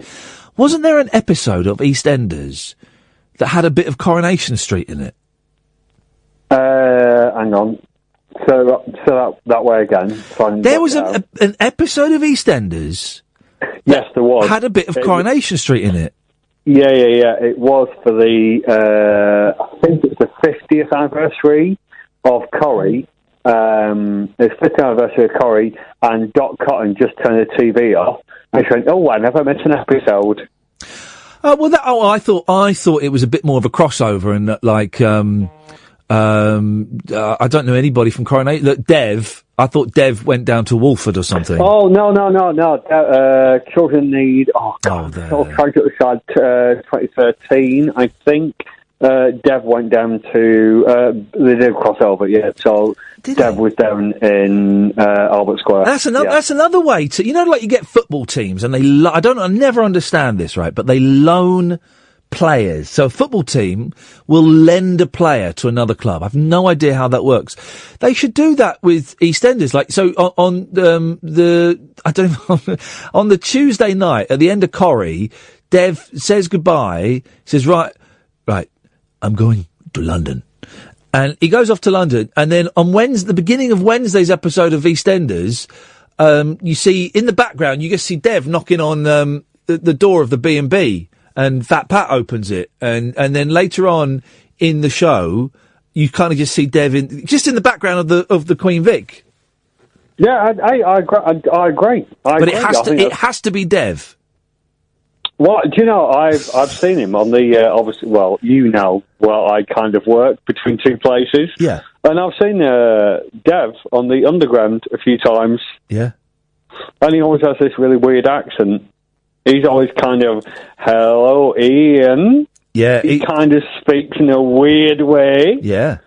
But I'm not being racist. He's just it's not being racist to say someone speaks in a weird way, unless you're being racist. Which, by the fact you've said you're not being racist, Carl, implies you are actually a massive racist. So I'm going to have to cut you off, and you're banned for the rest of the show, racist. David's on the line. Good evening, David. Hi, Iain. How you doing? I'm all right, thank you, mate. What you got for us? Well, it's a few soap-related things, really. Yeah. First of all, Brookside, you were right about Terry Sullivan. I think he got 5 years for being a getaway driver on a shooting of a bouncer, murder. Yeah, was it murder? Yeah, he was. Yeah. He was. He knew. And didn't I'm sure Jimmy Corkle had a little run-in with the law in real life. That kind of rings a vague bell. I think it's a shame because they were such big stars. And then all of them, I don't think, apart from Sue Johnston and the dad from the royal family, hardly any of them went off to anything, did they? Billy Corkill's in a few things, and the one you're talking about with the woman who went on the BBC, she went on Silent Witness, Heather Havisham. Oh, yeah. With the heroin addict. She was beautiful. I had a big crush on her. Well, yeah, me and my brother as well, but I didn't have a crush on my brother, I had a crush on her. Yeah. But also, it's quite weird him being a heroin addict, because I think he was called Alan Rothwell, and he used to introduce this kids' schools program called Picture Box. Picture Box! That was it. I thought it was the music box. Picture Box. And it started with a glass and mirrored and diamond box on a spinning little table. And it always had one of the most moving films always stuck with me. It's a French film about a girl or a little boy chasing a balloon around Paris. Oh, yeah, that's a famous film. I think that film's called The Red Balloon. Well, indeed. Here's a film I've just remembered. Yes. It's David Niven and a little boy, not Paper Tiger, which is a great film. And they are, they're stood, it's set on a map. And sometimes they're on a map by a crashed aeroplane, and sometimes they're in the desert. The Little Prince. The Little Prince. Is that a real film? I wouldn't like to say. David Niven is the star of, and I've just remembered what my third favourite film is, and may God... That's it? No, that's not it. No. A Matter of Life and Death. Matter of Life and Death. Oh, that Pressburger film. and Powell. I remember seeing that. I must have been about 7 when I saw it, right? It blew my tiny freaking mind. The steps that go all the way up to heaven, and they're kind of infinite. Pressburger and Powell do it for me every time anyway, actually. I don't know who are Pressburger and Powell. The writer and director, Emmerich Pressburger and Michael Powell. Oh, really? all those films, and they did the life and death of Colonel Blimp and all of those kind of things. But before I forget, yeah, go on. I'm enjoying that conversation. Yes, talking about Deirdre Barlow and about people who she slept with. Yes, but this is, and I'm sure this is, most of it is a matter of public record. But a few years ago, because I'm kind of a writer, I suppose, and this guy approached me and said, "Look, I want you to write my life story." Yeah. And he'd written it. He'd vocalised it. So I'm not very good with words. He put it all on these little mini tapes. Yeah. So I went off and listened to it. And the thing was, he said it would be interesting because he was a part-time stuntman and a part-time gigolo. This is what he claimed. Oh, yes! He said, well, I've got lots of stories. No, and he did come up with a title for the book, which you could probably guess at, but I can't say that on a family show. Yeah.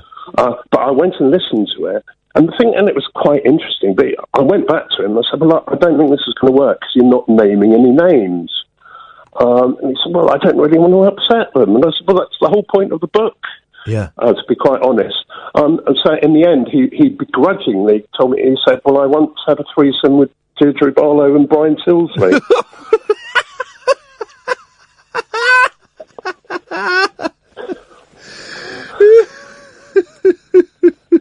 And my very final soapbox, just going right back to the Wool Pack. Oh, yeah, go on. Because when I used to skive off school, I used to watch Emmerdale Farm.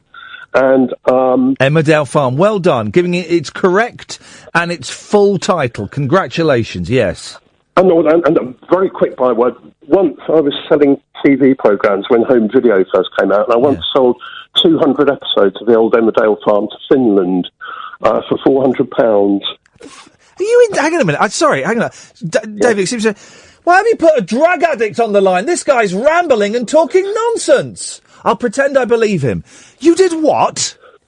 I sold 230 episodes of Emmerdale Farm from way back to Finland, so a company in Finland. Well, I licensed it to put it on home video, but that wasn't what I was going to tell you about. No.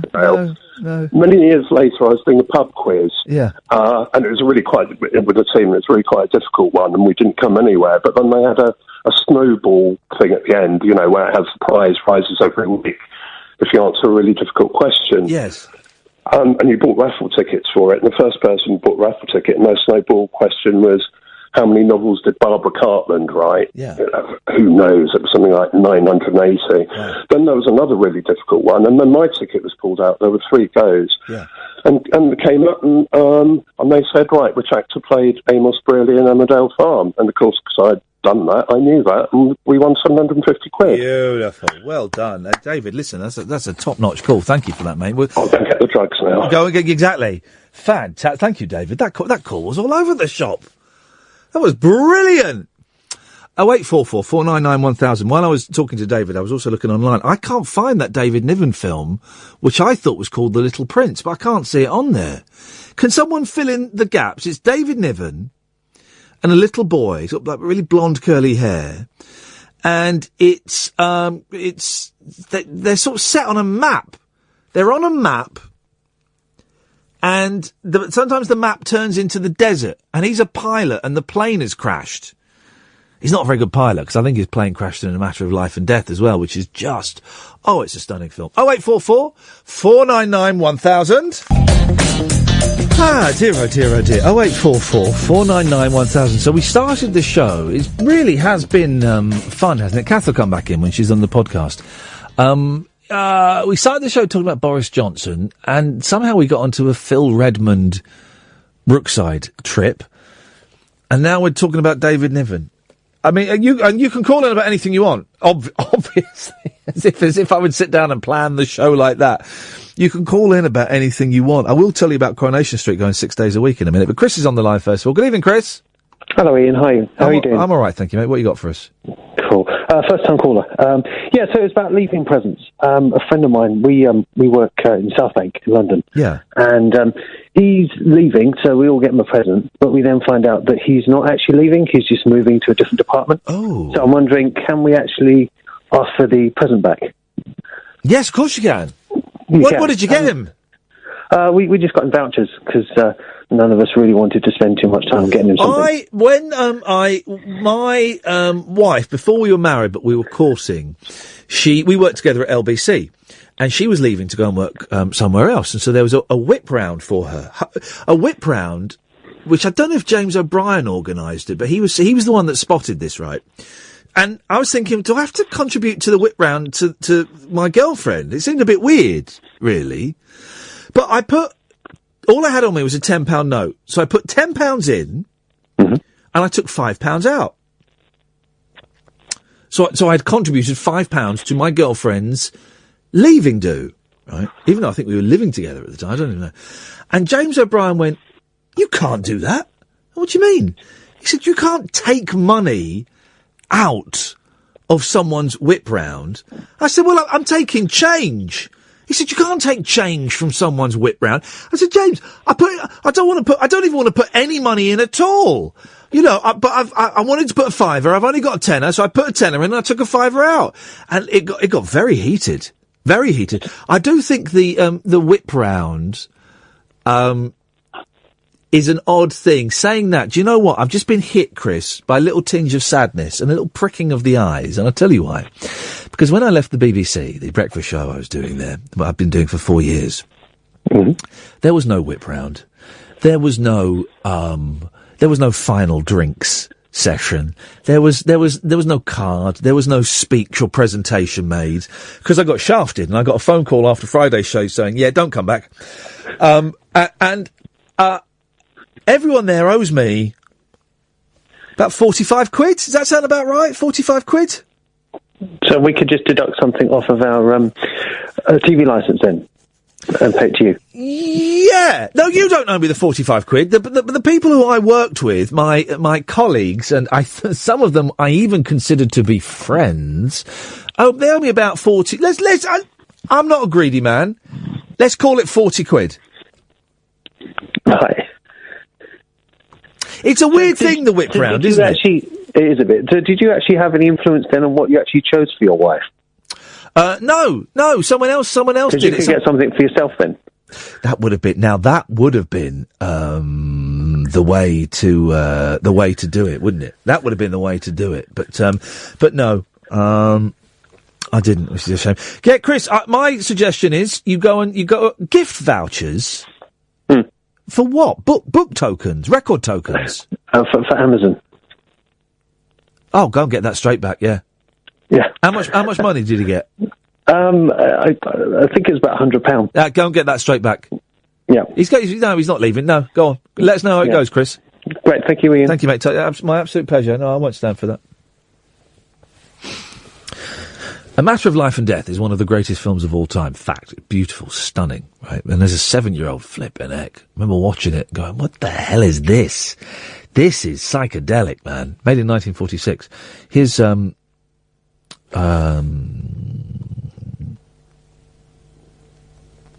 star. Look, it's got loads of 1-star reviews.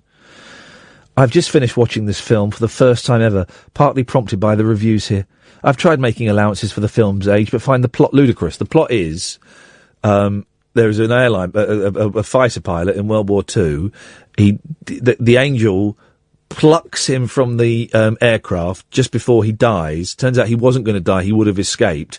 So he's trapped in a limbo between heaven and earth. So yeah, the plot is ludicrous. I mean, I will give you that, James M. The acting merely average. No, it's not merely average. It's 1947. It's different acting. That's all it is. It's different. It's that kind of Noel Coward, brief encounter, slightly clipped type of acting where they talk like that. The character's shallow and unrealistic. It's a film, that's what films are like in 1947, you muppet. All backed up with racism, dressed as a patriotism with suggestions that only English or Americans can be good, true and honest. An American baby sucks in freedom with the milk of the breast at which he hangs. A man can see further from... Oh, Jesus. I mean, come on. Guys, here we go. The Mole on Amazon. Talking about one of the greatest films ever made. Rubbish. The worst war movie I've ever seen. It's not really about war. Pointless, pathetic dialogue, cheesy ending, dumb plot, no action, no romance, silly, don't bother. Here we go. Look, this review. Huh? I was going to buy this when I... 0844 499 1000, by the way. I was going to buy this, says Jana MacDonald, when I heard it was J.K. Rowling's favourite film. Then I remembered seeing this before and thinking what a genuine, selfless patriot David Niven was for performing in this. What does that even mean? That doesn't mean anything. Anyway, I'm tempted to buy it, but I'm not buying any more DVDs at the moment because I've bought way too many DVDs. I've got GBH I've got to wade through, which is going to be a slog. It's going to be a pleasure, but it's going to be a slog. Give us a call, 0844 499 1000. Catherine, you were one of my colleagues. Yeah. You were very much like I was. You were Michael Gove. When we worked at the BBC, you were Gove. Wow. Wow. And this is how I'm going to get repaid, is it? I was Thatcher. Oh.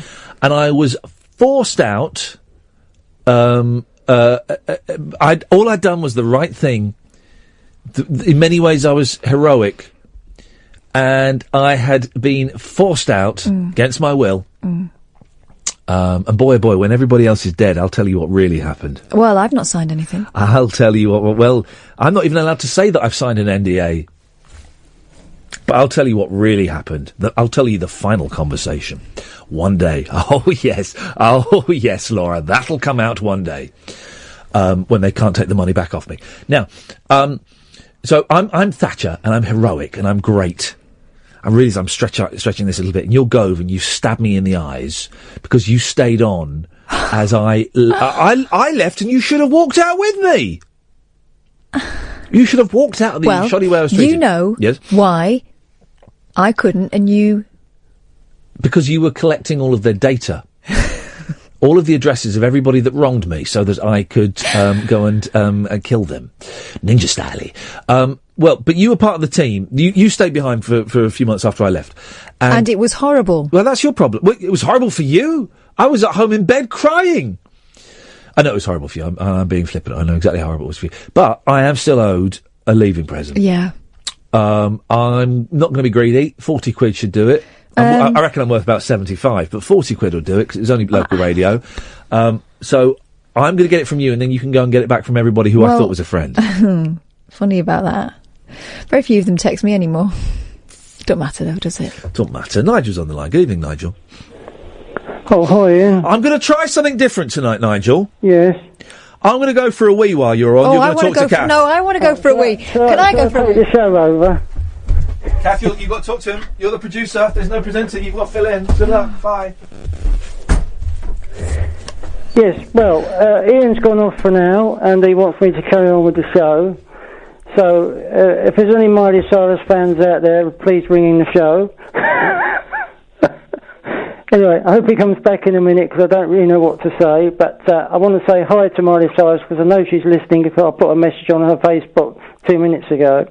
Anyway, so I was going to sing a Miley Cyrus jingle in a moment, and I want to say hi to Lauren Smith, James Freeman, Sam Weller, my friends on Facebook. Some of my friends on Facebook. I think I've got around about 100 people on Facebook now, friends. And, yes, are you listening? Laura, are you there? Can you talk to me, Laura? Are you there, Laura? Yes, this is Laura. Hello, Laura. Hi. What would you like to talk about on the show tonight? Do you know what I'd really like? Yes? A song about a young... Too young for you, singer, actress, model. Mm. Do you know one?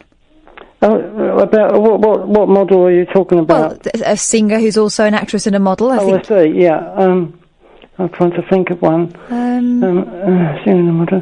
Well, that would be Miley Cyrus as well, wouldn't it? Yeah, it would. Or Lindsay Lohan. Pardon? Or Lindsay Lohan. Or Lindsay Lohan, yeah. Or Miley, what's her name? I forgot what I was going to say now. You anyway. know her name, Miley Cyrus. No, I was going to call her something different. Miley Side Risk. Cyrus. It was something different. But Lindsay Lohan. Did you see? Do you follow Lindsay Lohan on Twitter, Nigel? Yeah. Have you done now? Have you been in? Can I go for one? Yeah, go on. She has angered a member of Parliament. You know what that is, don't you? Yeah. By slagging off. I think I've not really followed this story, by the way. How did I do with the show, by the way? It was all right, wasn't it? What show? Well, the fill-in I'd just done. I wasn't listening. I was on the was. Oh, sorry. She was basically. I think she was having a go at everyone who was voting for Brexit. Yeah. She's very, very politically minded. Oh, that's good then, in a way, isn't it? Well, I suppose so. Yeah. So, Michael Jackson wasn't he, in politics as well, I think. Well, he used to have something to say about politics, anyway. Yeah. Can I do a Miley Cyrus jingle then? Yeah, you want to sing along with me? Yeah, go on. What? We did last time. We did Lindsay Lohan. I thought we were because I know we both did Lindsay Lohan, didn't we? Yeah, I know Miley Cyrus might be listening because I just put a message on her Facebook about 5 minutes ago. Okay. So hopefully she's listening. Well, to so the show. we both did Lindsay Lohan. And here's me getting blokish, guys. People, the show's not blokish. I'm making double entendre about two men having sex with a young pop star. But now we can both do Miley Cyrus together, shall we? Or Miley Cyhorn. Okay, let's sing it. I'm sure I'll pick up the tune quite quickly. It's Miley Cyhorn, it's Miley Cyhorn, she makes me happy every day. It's Miley Cyhorn, it's Miley Cyhorn, I listen to her music every day. Sometimes she does modelling and photographic work too. It's Miley Cyhorn, it's Miley Cyhorn, I love to listen to her music too. It's Miley Cyhorn, Miley Cyhorn, I love to look at her too. She's been in Disney films a lot, I watch all the films all day. It's Miley Cyhorn, it's Miley Cyhorn, I think she's a great star. I like to look at her too. What? I'll tell you what we'll do. We're going to do. I love pretending I'm in 8 Mile with Nigel. I can't do much more because I might wake the neighbours up. We're going to screw those. It's me singing. Don't stop it. I only sung for a bit. Terrible. So, my mum's told me not to make so much noise. Your mum said it was terrible. Your mum's wrong. I thought it was brilliant. We're going to trade lines, Nigel. Right, you ready? Yeah.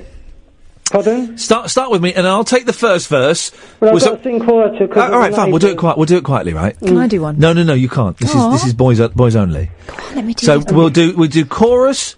I do a verse. Chorus. You do a verse. Chorus. Kath does a verse. Okay. Yes. Right. Yes. 3, 4. It's Miley Cyhorn. Are you going to sing? You start it off, then, Ian, and I'll come in on the second chorus. Yeah. It's Miley Cyhorn. It's Miley. You don't have to sing that quietly. It's okay. I don't want to wake your mum. No, it'll be all right. It's only me that's got to sing. It's Miley Cyhorn, Miley Cyhorn. I listen to her every day. It's Miley Cyhorn, Miley Cyhorn. She turns all I was going to say she turns all the straight men gay, but that's inappropriate. I like to watch her DVDs. I've never seen anything that she's been in, but if rumour has it, she used to be Hannah Montana on Disney TV. Yes. Take it, Nigel. Miley Cyhorn, it's Miley Cyhorn, I watch her films all day long. It's Miley Cyhorn, it's Miley Cyhorn, I watch her videos all day long, Hang on, do the freestyle verse. Oh, wasn't that long enough? No, do the freestyle verse. I don't know what to say. You'll do the verse. I'm a bit nervous because of the neighbours, you see. Let me do one. Go on, it's great. Take the cats then. Miley's. Because the neighbours can't hear you because they haven't got the radio on. Miley Cyhorn, Miley Cyhorn, he watches her all day long. It's Miley Cyhorn, Miley Cyhorn. At his age, it's a little bit wrong. He likes to watch it on the telly. She shakes her bum and her belly. There we go. And for some, it's a bit smelly, but he loves the song. It's I like to watch the Bangers concert when she's on the car in the tide. I like to watch the Bangers concert, it makes me happy all the time. I like looking at her fishnet tights, I like looking at her legs. It's Miley Cyhorn, it's Miley Cyhorn, carry on singing today. It's Miley Cyhorn, it's Miley Cyhorn, I don't know what a Bangers concert is. It's Miley Cyhorn, it's Miley Cyhorn, but Nigel likes her bangers. She is a bit silly. When Nigel's watching, he's playing with his willy. It's Miley Cyhorn, it's Miley Cyhorn, she masturbates on the car. All right, come on. She does, though. Does she? Yeah. I don't know what She's bangers gone is. proper filthy. Okie dokie. And what must her dad, Billy Ray Cyrus, be thinking? He's thinking, more money. You keep touching yourself, girl. His achy breaky heart. You keep touching yourself on that car, girl. Touch yourself more. More money for daddy. Yes, Rashid. It's Miley Cyhorn, Miley Cyhorn, Miley Cyhorn all day. Miley Cyhorn, Miley Cyhorn, Nigel, Mary J. Blige. Oh, dear me. And what has happened since I last called, Ian? I know, mate. It's all gone downhill, Rashid. It really has. EU debate, the EU football, terrorism, bit of terrorism. It's Ramadan, not Ramadan. It's Ramadan. Yeah, EU shenanigans, a bit more terrorism. Yeah. Joe Cox, rest in peace. Yeah. That's happened. Yeah. I lost my phone, Yeah. couldn't listen to the show. Yeah. I wrote it down, wrote a note down. Went on my laptop because I didn't have my phone. Yes. Went on Talk Radio. Yeah. Went on Talk Radio group. Oh. Found out the show was having an existential crisis. Yes. I looked at what that meant. Found out what that meant. Yes. Then I found out that the country is having an existential crisis. Then there was the Labour Party was having an existential crisis. Found my phone, called the show. What else happened? Oh, there was some terrorism in Turkey. People on Facebook were debating whether there's so much sympathy for terrorism in the West, but not so much sympathy for terrorism in the East. I don't know what you think about that. Then you went for a wee, and then we did Miley Cyhorn porn.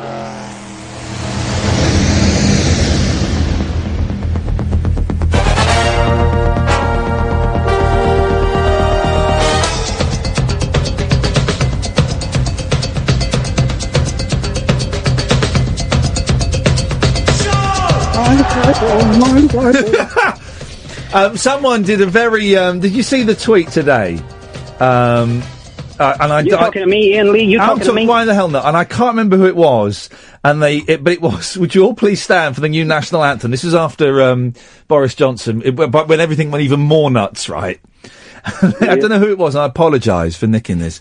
Please stand for the new national anthem.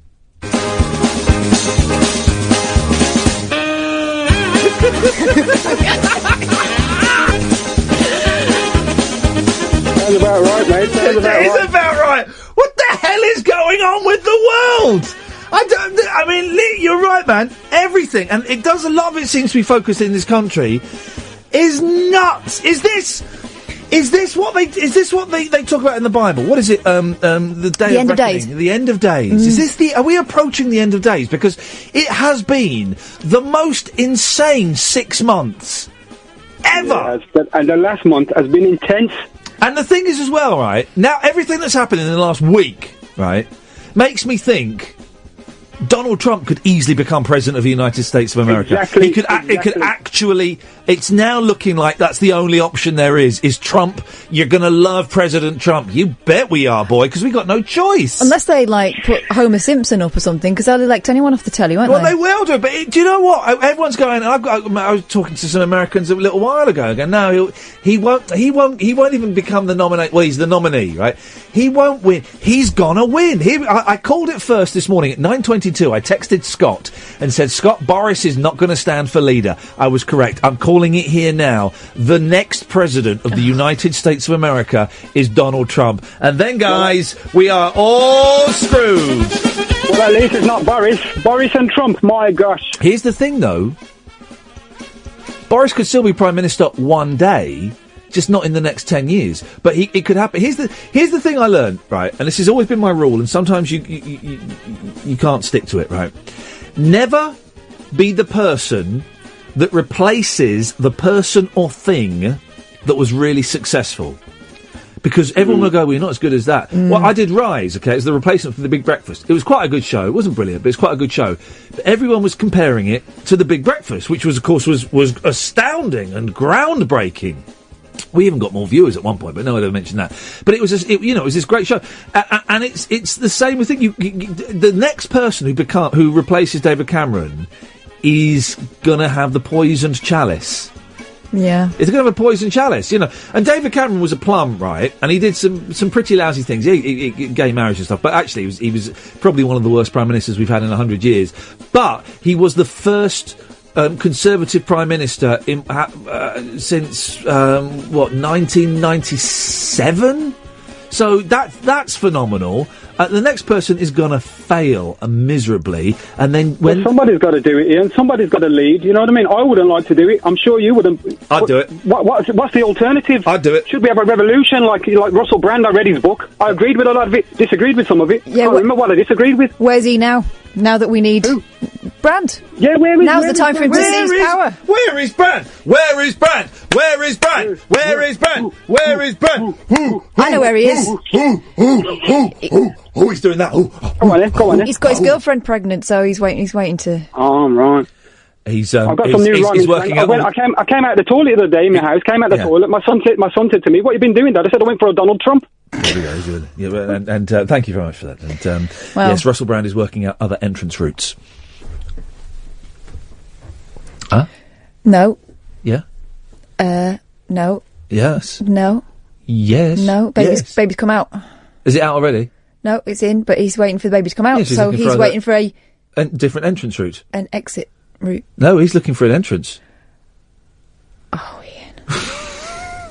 It's true. You make me sick. His libido is insatiable. Well, you'll have to tell us. I won't tell you. You'll have to tell us off air, guys. Okay.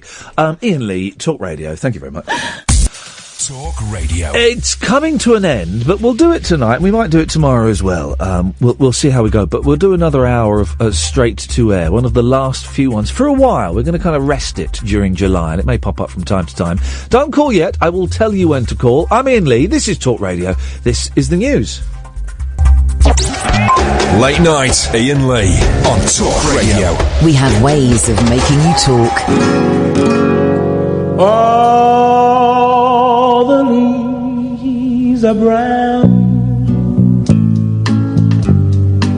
and the sky is gray. I went for a walk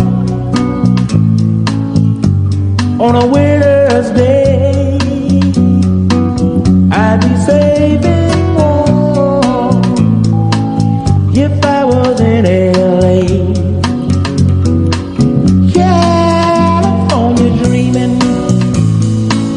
On such a winter's day, went to a church yesterday. I stopped along the way.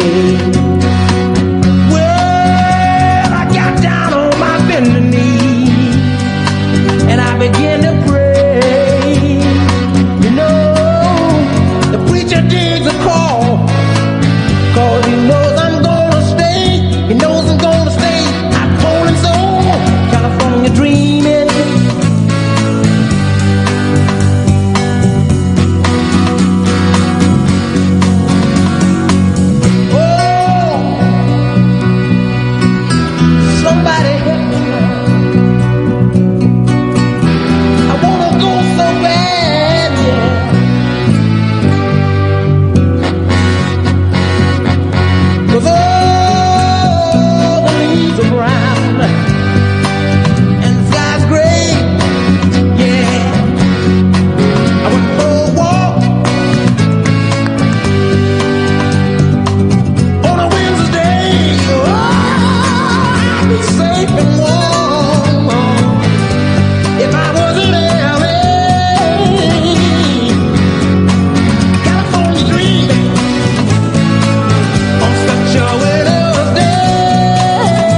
Now that's Bobby Womack, a man all I know about Bobby Womack is the Womack and Womack song. Teardrops. Teardrop. No, Footsteps. On the dance floor. Yeah. Footsteps on the dance floor. Is that song not called Teardrops? It's called Footsteps. Is it? Yeah, I you reckon. Sure? Yeah, I Let's reckon. have a check. Remind me, baby, of you. Teardrops in my eyes. It's called Teardrops. And then I'm in you. No. I see you. No. And the daylight don't feel like it did when I never Miley Cyhorn. No, it's Footsteps. It's not called It's called Teardrops. It's not called Teardrops. It's called you muppet. Teardrops, my love. That's a different song. No. It's called Footsteps. Anyway, that's the only song of... Turn it off. Try to do a radio show, mate. That's a bit rude. It's the only song of his that I'm aware of. And so when he died 2 years ago, maybe it was last year. It was, I think it was 2014. He's definitely died, though. He's definitely dead. And everyone was like, oh, no, oh, Bobby Womack, no. And I don't really know anything about him. And then there was a box set going around, which I was trying to blag a free copy of. I got that's from the sampler for the box set. And it's nice, but I don't think I'd want to spend money on. I've still got in the boot of my car the George Harrison, the Dark Horse Years box set. Still in the envelope, packaging it came in. Dark Horse, a.k.a. Sore Throat Years? Well, yeah, but that was his record label, Dark Horse. That's why it's called that. He had his own record label. So it's really got a little bit... but I quite like some of those songs. It's a little bit... Here's the problem. Here's the problem with George Harrison and with the last two Beatles singles. The problem can be summed up in two words. Jeff Lynne. Jeff Lynne. Right, the ELO, right, so Jeff Lynne was I think he was in Wizard with Roy Wood, right? Or he was in a group with Roy Wood, and then I think Roy Wood was in ELO with Jeff Lynne, and then Roy Wood went off to form Wizard, right? And so ELO became Jeff Lynne's pet project, and it was, basically him trying to, deconstruct Beatles records and then remake them, right? And I quite like Mr. Blue Sky is a brilliant song. I love it. It's an absolutely brilliant song. The rest of the stuff is a little bit... Oh, Evil Woman! That's a good one. The rest of it's rubbish, right? But then he got his hands on the actual Beatles. And he produced a lot of the George Harrison stuff. Rubbish. He produced Free as a Bird. Now... Again, that was a poison chalice. George Martin said, I can't do it, my ears... George Martin said he'd gone deaf. He'd done a Boris. Yeah, no, he did. He said he'd gone deaf, right? And so he couldn't do it. But then he still produced stuff after that came out. He knew it was a really bad idea, and that the song they were given, A, was a ropey song, and B, was just like a home cassette. It was like a really bad quality recording. In the end, I quite like Free as a Bird and Real Love. Well... I think they're nice. Yeah, they are nice. The bonus tracks, aren't they? Well, they were released as a single. No, but what I mean is that it was a Billy bonus to get them. Yeah, exactly. And I like them. There was going to be a third one, but George Harrison said, I don't want to do a third one. They're going to leave it as it is. What was the third one going to be? Does anyone know? Anyway, but Jeff Lynne made it sound... He's too slick. There's no gaps in Jeff Lynne. Like him and Dave Stewart's another one. There's no gaps in between the sounds. There's no mistakes.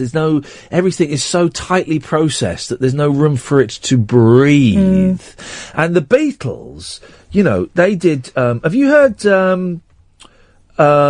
Because from Abbey Road, but without, but the Acapulco version. No, have I yet? Go on, show me. Here we go. Listen to this, right? And everyone thinks, the Beach Boys, they were this is the Beatles, and they drowned it in music, right? Oh, no, I can't find it. Can someone find me a link? This is a cover of it. I think, hang on, is this them or is it a cover? Hang on a minute, play. I've put mute on it. It turns me. No, that's not it. Oh, yeah. Because Beatles. Where's them doing it? Acapulco. Guys, here we go. This is it. Listen to this. Oh, I skipped the ad in 5 seconds. I'll skip the ad now. Oh, dear. It'd be worth it. Trust me, it'd be worth it. Hang on, we go. Skip that. This is it. This is from the Beatles rock band. There's a great game which I'd forgotten all about. I've got it on Wii. Oh, the opening titles to that I just think are stunning. Here we go. Here we go. Shh. Yeah, loading. 1, 2, 3, 4. Can someone send me a link? Although all with the Beatles because Acapulco, if you don't mind. Line 1, you're on the wireless. Iain, yes. 1st of July, you're booked in here for an appointment. Yes, that's absolutely correct. Ready to see me now? The full-on massage. Is that correct? Yes, please. You okay if we continue now? You on your own? Yes. Yes, of course.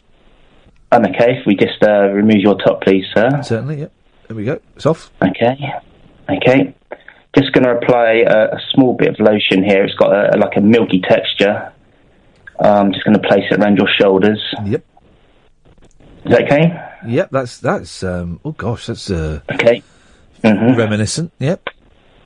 Okay, it may hurt a little bit. I'm just going to push my thumbs here on the back of your neck. Oh God, that is I like it. You are tense. Yeah. Yeah. You okay? Yeah, I've just got a... Yeah. Whew. Okay, oh, hang on, it's spinning out. Oh dear. Okay, well that's unfortunate. Line 2, you're on the wireless. Oh, hello. Hip, hip, hip. Hip, hip, hip.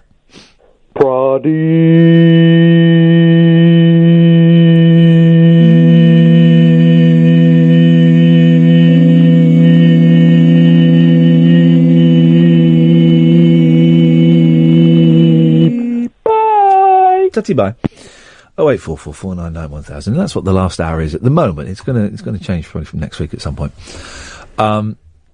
There's another. Oh, okay. Well, let me.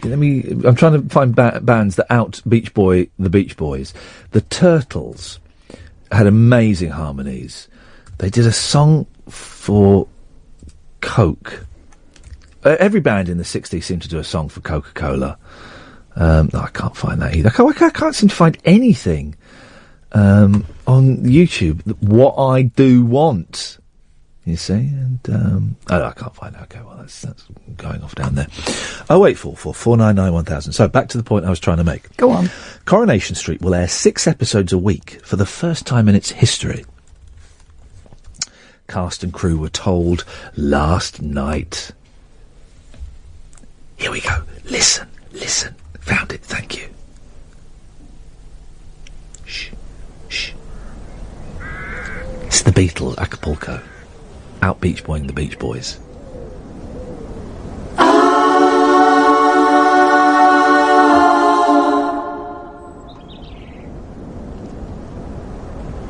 Because the world is round, it turns me on.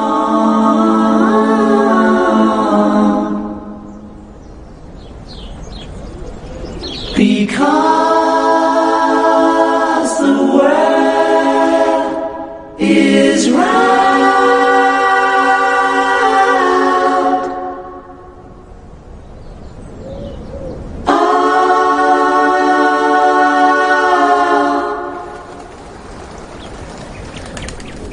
Because the wind is high, it blows my mind.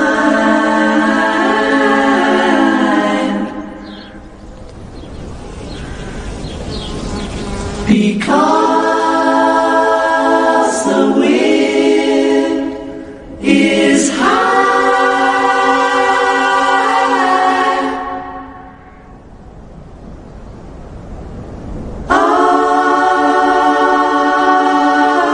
Love is old, love is new.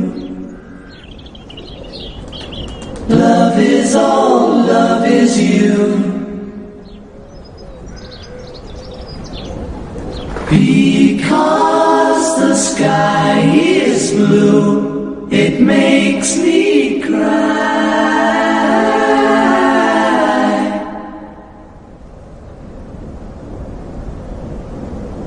Because the sky is blue.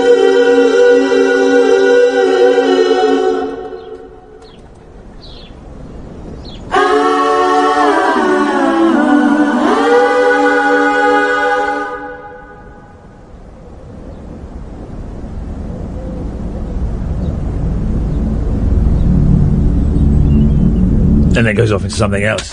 Flipping heck. That's the blooming Beatles. And it's not, there is a different version of that, dear listener. That's from the Love album, which have you heard the Love album? Mm-hmm. Where it's all mashed up? I think it's brilliant, but people hate it. I think it's absolutely stunning. I love a good mashup. I went to Las Vegas to do some filming, and it was awful. It's such an awful, soulless, hellish place. And It's Blackpool with a bit more money. Oh, it's just disgusting there. I hate it. And what we were filming wasn't working either. It was a sequel to the programme where we took Posh and Beck's lookalike to LA, and that worked really well. And we took a Wills and Harry to Las Vegas, but they didn't look anything like Wills and Harry, so we were it just wasn't, no one was buying it. So it was going badly. And one night everyone went out on the Raz, and I spent, I think, something like $180 on a ticket to go and see Love, the show, where they built a theatre specifically for this Cirque du Soleil Beatles show. I had tears in my eyes watching it. I came out and I texted my ex-girlfriend and said, because she worked in theatre, and she was the only person who I could communicate with, who would understand the profound spiritual experience I'd had seeing this show. It was incredible. I have never had an experience during a performance like it. It was just amazing. Absolutely amazing. And that's what that song is from. It was brilliant. I remember there was this there was like this 8-year-old kid just doing this really wicked breakdancing to the Beatles. But that was like a tiny thing that's going on, and there were hundreds of other things going on at the same time. And then you saw silhouettes of the Beatles, and what they'd done brilliantly was I had access to all the Beatles tapes, and they'd just taken lines from conversation and made up these fake conversations that the Beatles were having. Flipping hell, and you could see their silhouettes up on, oh God, it was amazing. Let me take one call, then we'll take a break. Line 1, you're on the wireless. Hip, hip, hip. Hip, hip, hip. How are you? Very well. Yeah, well, how do? Very well. Yes, what you got for us? Nothing really, just driving home from work, so I'd give a call, bit of Triple M. Yeah, well, it's one of the last ones. This is what you tell us. This is what is true. Yeah, no, just literally nothing. Just thought I'd give a call up and have a chat. Okay, well, you have done. Thank you very much. Line 1, you're on the wireless. Oh, hello again. I just wanted to apologise for my abysmal attempt at a Pradeep earlier. I hope you won't forgive me. I cannot forgive you for that. It was beyond awful. Oh, I would say more, but unfortunately I've bottled it.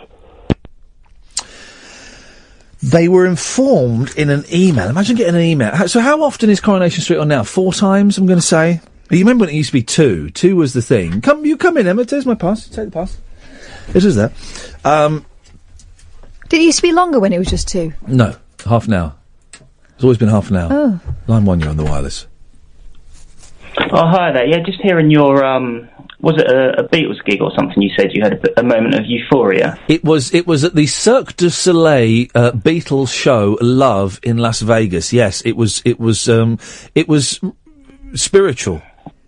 Yeah, well, I had you know Shed 7, like a sort of 90s indies band. Yes, I do know Shed 7. I'm aware of them. Yeah. Yeah, well, they had a lot of hits, and I went there just because they were quite big and they were doing like a reunion tour. Yeah. And I always remember the last song that come on. I can't remember what it was now, but right in the middle of the song. Hang on. I'll always remember the last song that came on. I don't remember what it was, but yeah. No, I remember. No, go on, the moment, yeah. The feeling, and I just had I could feel these ripples in the bottom of my spine, rippling up like electric, and it hit me, and it kind of took my shoulders and my head. And it lasted for about 15, 20 seconds, hit me out of the blue, and I was... That sounds like you were coming up on a pill or something, man.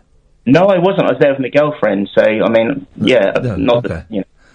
But, yeah, I mean, I was literally in the pit, as they call it, and I had tears streaming down my face, and I didn't realise it was the last song of the night. They went off stage and the lights come on, and I had to pretend I had like a bad cold and stuff. But the old something in the eye thing. Well, that's interesting. Yeah. Shed 7 gig. What was it? Was it the memories that you got from Shed 7? Was it just that moment in time? I think it's that moment. I guess so. But it was it's the song that goes, "And tonight you can something if you want to," and I was like in the moment. I don't know Shed 7's material that well to be able to fill in the blanks, I'm afraid. it's kind of a repeat of the same section, but it kind of goes a key up, so it really... Oh, the key change. There was a key change. You had a touch of the Westlifes. Yeah. Yeah, but that makes me think about music. Like, I'll listen to CDs of the Beatles, modern remasters, and they're good songs, but I've got original vinyls from the 60s, and I put them on, and there just seems to be... I don't know if it's a mental thing or... No, it I don't sounds know what the it is. old vinyls sound much better. I was reading a really interesting, very geeky article in this month's Record Collector about what is the best record player to use, and it kind of depends what you're listening to. I've got this really old 1963 dance set record player, and those early 60s singles, the She Loves You, I'm a Believer, the Ronettes, you play that stuff on an early 60s dance set record player. That's what it was meant to be heard. First thing I played on mine. Yep. Be My Baby. There we go. Just the drums. Doom, doom, Yeah. doom, That's what it's meant to be. Awesome. That's what it's meant to be heard. That or tiny transistor radios. And Brian Wilson, when he finished a song, would and mixed it, would play it in the car so he could hear it through the car stereo, because he knew that's where the kids would get to hear it. That song you're thinking. Well, a friend of mine, he builds his own like gramophones and repairs old gramophones. And I went round his house and he had what they call a picnic gramophone from HMV. Yeah. And it's like a little suitcase gramophone that unfolds, and basically people used to take on a picnic. Yeah. And he asked me who I thought the best piano player was in the world. And I said I wasn't sure. That's a good question. And he got, is it Fats Domino's or something? Fats Domino, yeah. From the 30s, is that the guy? Well, he's still alive, Fats Domino. Flipping it. No, he's the guy in the 30s. I don't know. Oh, jeez, I can't think of his name now. But he put it on, and it was... I mean, I wouldn't normally listen to something from the 1930s, and that blew me away. Yeah. So it's just like you saying that, just kind of... I do my own music, and it's hard to capture what connects with people. It's magic. It's magic. It's voodoo. It's voodoo. Like, when we do this show, not comparing the show to the Beatles, but we're nearly as good. In my head, we are like casting cantations and little spells. For the last hour, we've started turning the lights off so that it's just so that it creates a different vibe. And that's what music, like a really good song, is magic, man. It's actual magic. Spells have been cast to make that. Yeah, I genuinely believe that.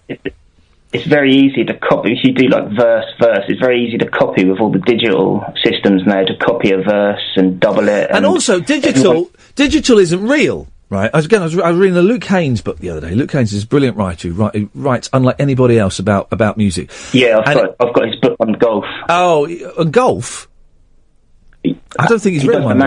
I don't think he does. No, I see. No, not him, you muppet.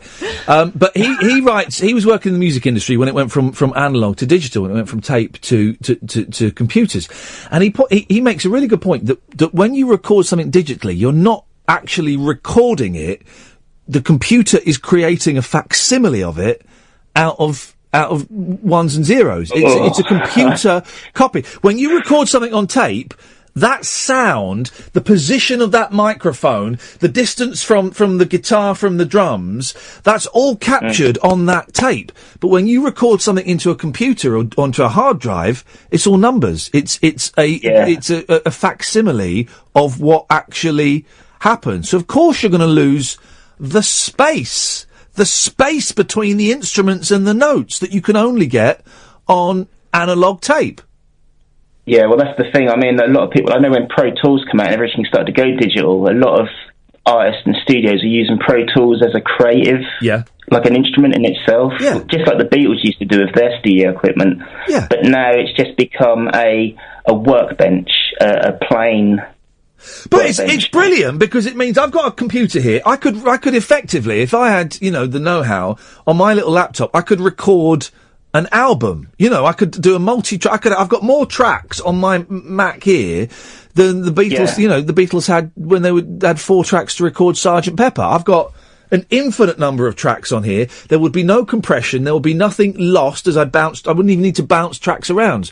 But so in many ways it's brilliant. God, we're getting geeky, but I like it. In many ways it's brilliant, and it's handy. But you lose the soul of the music, man. You lose the soul.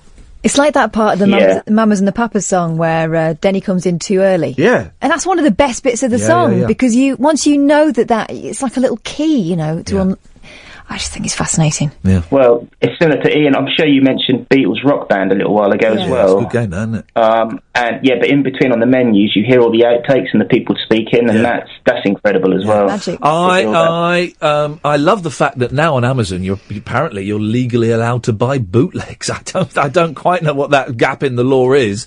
And I've got. Well, you're not legally allowed to, but they sell them on there. They don't notice. It's the weirdest thing. They sell Beach Boys and Beatles. Are they bootlegs. similar to Jeggings? Very similar to Jeggings.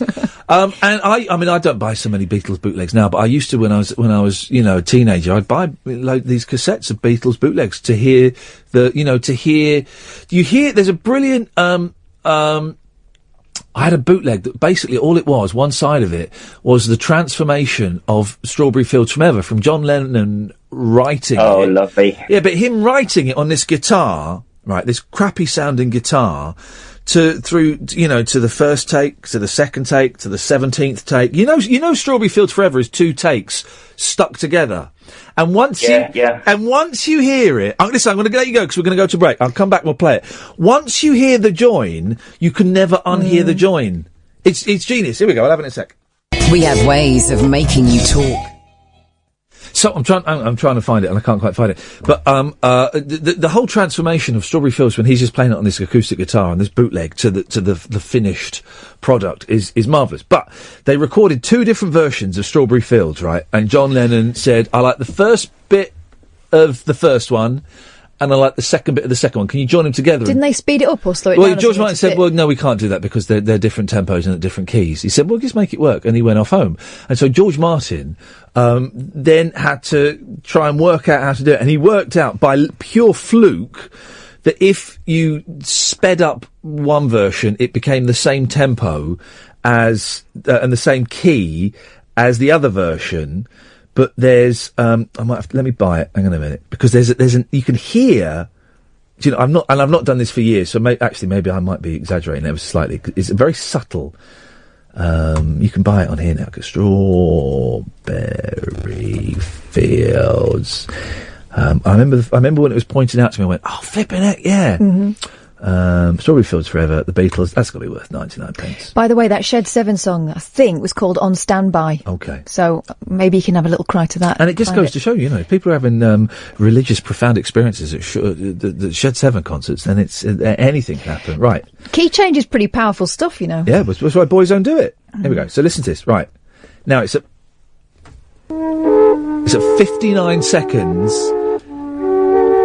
You hear them glue 2 different versions together, right? Let me take you down, 'cause I'm going to Strawberry Fields. Nothing is real, and nothing to get hung about. Not yet. Strawberry Fields forever. Not yet. Living is easy with eyes closed. 20 seconds. Standing all you see. It's getting hard to be someone, but it all works out. 10 seconds. It doesn't matter much to me. Let me take you down, 'cause I'm going to. There it is. Strawberry Fields. Oh, it's so hard to spot it. I think this timing is slightly off. Hang on. There. Let me take you down, 'cause I'm going to Strawberry Fields. Someone but it all It's that little gap. It's that little gap where it comes in. works out. It doesn't matter much to me. There. Let me take you down, 'cause I'm going to Strawberry Fields. That's where the edit is. And it's George Martin. That's quite subtle. It's very subtle. I think I've got that right. There'll be Beetleheads bigger than mine out there who'll go, no, you've got the wrong clip, boy. Yes, line 1, you're on the wireless. Hi, Ian. Hey, man. I've got a little thought, and it might be a bit controversial, but I strongly disagree with the poppy appeal. Tell me why. Because they do things like they give grants, for example, for wheelchairs and hearing aids, and I've never heard anyone say it, but I find it absolutely abhorrent that it has to be relied upon charity to look after these guys who've given up basically everything for Britain and society as we know it, but then when they're tossed out at the other side, they have to rely upon charity. Right. And I've never heard anyone actually raise that point. I don't get how it's kind of slipped under the radar. Well, so your initial point is is wrong. In what way? Well, you said you disagree strongly with the poppy appeal. You don't. Yeah. You don't. You disagree. No, you don't. You disagree strongly with the government's treatment of war veterans. You don't disagree with the poppy appeal. You disagree with the government's treatment of war veterans. Yeah, I see where you're coming from, but they use the poppy appeal as a device to get around the fact that they should actually be providing for these chaps at a later stage. Right. Well, again, that could be said for all charities, though, couldn't it? Again, you're not. You don't disagree with the poppy appeal. You disagree with the government's treatment and attitude towards providing for war veterans. But then how could you say that it's purely that I disagree with it if it's... Well, how can you say you disagree with the poppy appeal when you don't? Because it shouldn't be necessary. So therefore No, exactly. It shouldn't be, but you don't you don't disagree with the poppy appeal. But I do. No, you don't. But you're not saying... what you're telling me is not a disagreement with the poppy appeal. It's a disagreement with the government's treatment of war veterans, which is a completely different thing. Well, it's not a completely different thing. It's completely it is. Isn't it? Because it is completely different. Sorry, say again? It is completely different. You're saying one thing, but then arguing another. The two aren't connected. Well, no, I think you're being pedantic because... Well, no, hang on a minute. I'm not being pedantic. I'm pointing a massive... You've come on with a very sweeping statement. I'm not fussed either way by the statement, but then you're and I'm asking you to justify the statement, and you're unable to. You're then making a separate, different argument. Well, I actually, I'm perplexed because surely it stands its own ground in the sense that if they were actually looked after, there would be no need for the appeal. Why do you disagree so strongly with the poppy appeal? Focus on that. Don't mention the government in this answer. Why do you disagree so strongly with the poppy appeal? Right, okay, I see what you mean. Okay. All right, well, let's just go with it anyway. So I disagree with it because there shouldn't be a necessity for it. Right, so but the fact there is a necessity for it means it has to be there. So you don't want the poppy appeal to provide for war veterans? No, I think that the government should. Right. So your problem is you don't. The problem is you don't disagree with the poppy appeal. You disagree with the government's treatment of war veterans. The poppy appeal is completely separate. So, in me saying that I don't think the poppy appeal should exist, you're suggesting, therefore, that I don't think that... No, you came on and you came on with the statement, I strongly disagree with the poppy appeal. But yet, everything you said is nothing to do with the poppy appeal. You agree with the poppy appeal. You just wish that there was no need for the poppy appeal. I suppose you could argue it that way, but I mean... No, I'm trying to help you. I'm not arguing either way. I'm trying to help you clear up what you're saying so that people understand what you're saying. I don't think I need to clear it up. I think it's quite straightforward. What I'm saying is I disagree with Why do you disagree with the poppy appeal? As I've said, the reason being, that there should be no need for it. So I disagree with its existence. No, but you're saying you disagree with it because it shouldn't exist. Well, that again, that's an argument against the government's policy towards war veterans. You're not disagreeing with the poppy appeal. There is a need for it. No, but then you're well, I'm going to say it. Then you're an idiot because your argument doesn't make any sense. But of course it does. Well, no, it's in your head it does, but it doesn't. Of course it does. Of course it does. Well, this is the danger of turning into a Monty Python sketch. Trust me, it doesn't. I've been arguing for much longer and much more pointless arguments than you have, and what you're saying doesn't make. I would agree with you, sure. Thank you, but what you're saying you disagree with the poppy appeal. But you don't. You disagree with the government's treatment of, or lack of treatment, I'm trying to help you even more here, of war veterans, which requires the need for a poppy appeal. Yes, but that comes part and parcel, hand in glove, with the argument that I've put forward. No, it doesn't. You haven't put an argument forward, though. That's the problem. I'm waiting for an argument to be put forward. So, which part of it don't you understand? Well, none of it. Because you're not. Break it down. I've broken it down like for 6 times. I know what you're trying to say, but you don't. So if the basis of the poppy appeal is to provide for people as they get older or in later life after they've done what they've done. Stop. Full stop there. You disagree with that? No. Right. Fine. That's the poppy appeal. That's the poppy appeal. No. Hang on a second. You've just said what the poppy appeal is partly for, right? I've asked you, do you disagree with that? You've said no. So you do not disagree with the poppy appeal. You disagree with the way the government treats war veterans. I think what you're doing is you're simply coming from a different angle. I'm going straight forward, straight for the target, right? You're not going for the target. You're going all over the place. Absolutely not. I'm repeating myself time after time. I know exactly, and that's the thing. And you're not making any sense.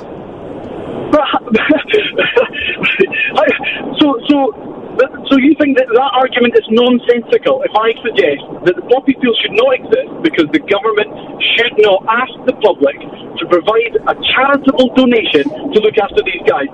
Ergo, right? No, sorry. Not ergo. Therefore, right, it shouldn't exist. Therefore, I disagree with its existence. But that's okay. Well, you're changing it slightly, but you're still wrong. No, I'm not. No, I'm not.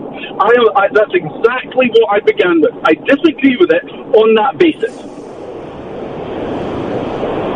Okay, so let's get rid of the poppy appeal. So all those war veterans are screwed. They don't get any of the support. They don't get any of the support or funding that the poppy appeal and the Royal British Legion provides them. Okay, so that's what you want. You want to abolish the poppy appeal. Okay, fine. What happens to those veterans then? We should step in, and the government should actually replace that. Exactly, but they wouldn't. They wouldn't. So what happens to those veterans? So what's your problem now? The poppy appeal doesn't exist. Those veterans don't get any of the support from the poppy appeal.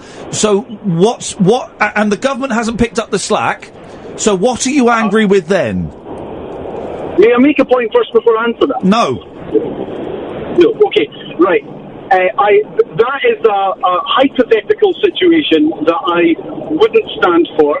And what would you be angry with then? The poppy appeal is gone. Those war veterans don't get the support they got from the poppy appeal because you've abolished it. The government doesn't pick up the slack. What are you angry with then? Okay, so I just answered your question. No, you didn't. You didn't. You haven't answered the question. What are you angry with in that hypothetical situation? Sorry, what am I angry with in which hypothetical situation? I'll say it for a fourth time. Please try and pay attention. I know it's difficult. You abolished the poppy appeal. It's gone. Those war veterans don't get any of the support from the poppy appeal. The government doesn't pick up the slack. What are you angry with in that hypothetical situation? No, I'm not. That's your. So you wouldn't be angry. You wouldn't be angry. You wouldn't be angry then. You wouldn't be angry then. There's no poppy appeal, and those war veterans aren't getting any support. So you're happy with that situation? Nonsense. You put those words in my mouth. Well, then answer the question, man. I will answer your question. I will actually, when you ask me a question, I will actually answer it if you answer this question. And I don't know why you're struggling to answer it. Shall I ask you it one more time? Because let me explain why I can't answer it. I can't answer it. Yes. Because you're putting forward a hypothetical situation. Yes, we've abolished. You said you want to we abolish. haven't abolished it. No, you said you're making this up as you go along. We haven't abolished it, have we? You said you made this situation up. You made it up out yes, of nothing. because in conversations when you're kicking around ideas, sometimes we go into the world of hypotheticals. I know it's a difficult concept to grasp, but my 4-year-old can do it. I'm hoping you can. You've said you want to get rid of the poppy appeal. Okay, so we have to kind of you're now suggesting that we don't replace it with anything. That's not what. No. I've not said that. I've not said that. I've said I have said the government haven't picked up the slack because there's no guarantee the government would pick up the slack. So what are you angry with in that situation? In that situation, with the government not picking up the slack. And that's what you're angry with now, that the government haven't picked up the slack already, for goodness sakes, man. Thank you very much, I enjoyed that. We have ways of making you talk. I recognise that guy's voice. I recognised his voice. I think I got the edit wrong, but indulge me this. I got the edit point wrong. What, the Strawberry Fields? Yeah, let's, hang on a minute, it's not in that gap. Let me take you down, 'cause I'm going to Strawberry Fields. Oh, where is it? Nothing. Hang on, one more time. Hang on. This is really doing my nutted. I had it pointed out to me, and I couldn't stop hearing it. But this, guys, this was 25 years ago, for crying out loud. Someone gave me a little hint on Twitter. It sounded like the join was a couple of seconds after the gap during the word going. All right, let's try there. Let's. They sounded like an overlap, but I don't know whether that was purpose. It's getting hard to be someone, but it all works out. It doesn't matter much to me. Let me take you down, 'cause I'm going to... It's going. It's ongoing. It's when he's singing going. Listen to that. You can hear it. Doubled up. It's getting hard to be someone, but it all works out. It doesn't Bang on 59 seconds. Yes, going. Here it comes. Let me take you down, 'cause I'm going. Yeah. There you go. And then you're into version 2. Thank you for that. Thank you. Let's go to line 1. 1, you're on the wireless. Hello? Yeah, you're on the air. Iain, how you doing, pal? It's Rocky, alright, pal? Rocky in Edinburgh. Hey, Rocky, how you doing, man? You alright? Aye, I don't know what that boy was on. He was, I just thought I'd better give you a phone and let you know that not everybody in Scotland's mental. No, it's only 65% of you guys. I know that. No, it was. Well, that's true. I got the point he was saying. You've got that the wrong way round. You've got that the wrong way round. Okay. 65 remain. I've got it. I understand what he was saying. I think it's bad that the government don't look after war veterans as well as they should do. That's terrible. But to be honest with you, I actually jumped back in the taxi. It was halfway through the conversation, so I picked it up. But basically, going by his logic, you could say, I don't like the way the government don't look after the war veterans. Why? Because I don't like poppies. Well, yeah, that makes as much sense as what the guy was saying.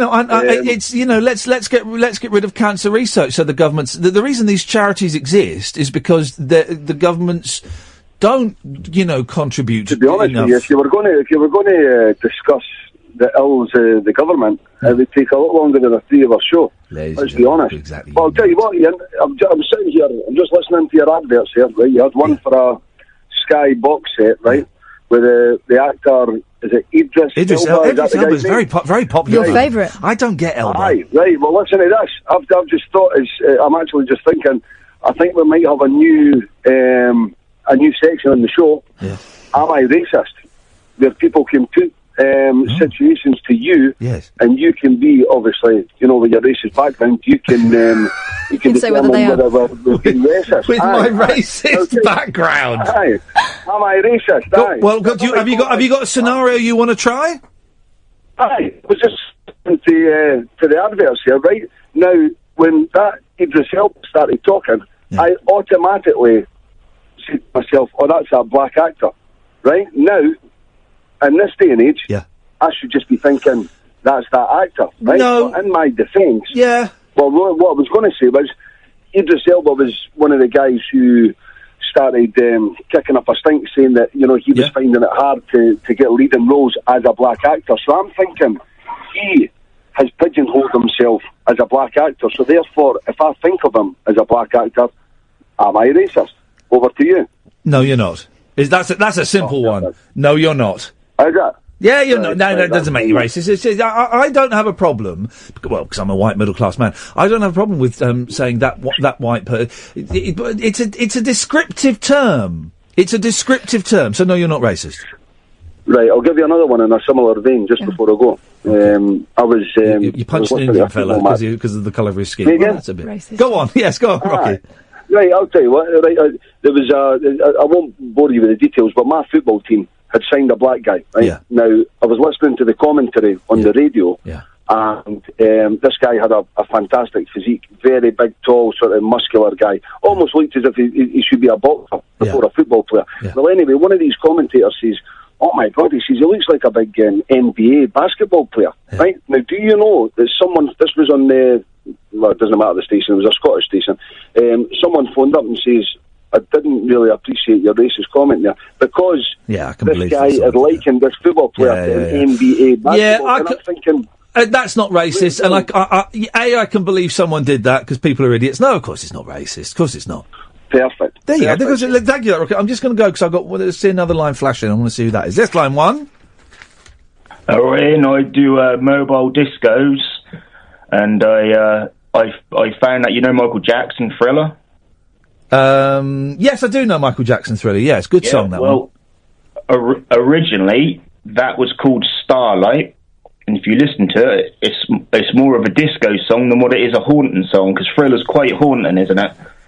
And I slipped that into a set last week. Yeah. And everyone was expecting Thriller. Everyone was on the dance floor with their hands, and you know how they all to do the haunting, the zombie dance. They all do the scary stuff. Well, I thought I'll throw this in. Yeah. I thought that'll learn them. That'll give them And do you know what, they bloody loved it, boy. I had 3 come up to me after the event, saying that's just like a disco song. That's not like a haunting song. We're not going to get a taxi home. We're just gonna wing it, just walk. And they did. I stood out the back.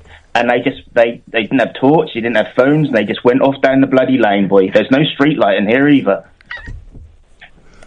What's your name, friend? Joseph. Joseph, you're good. You're good. What's your disco mobile disco company name? Jolly Joseph.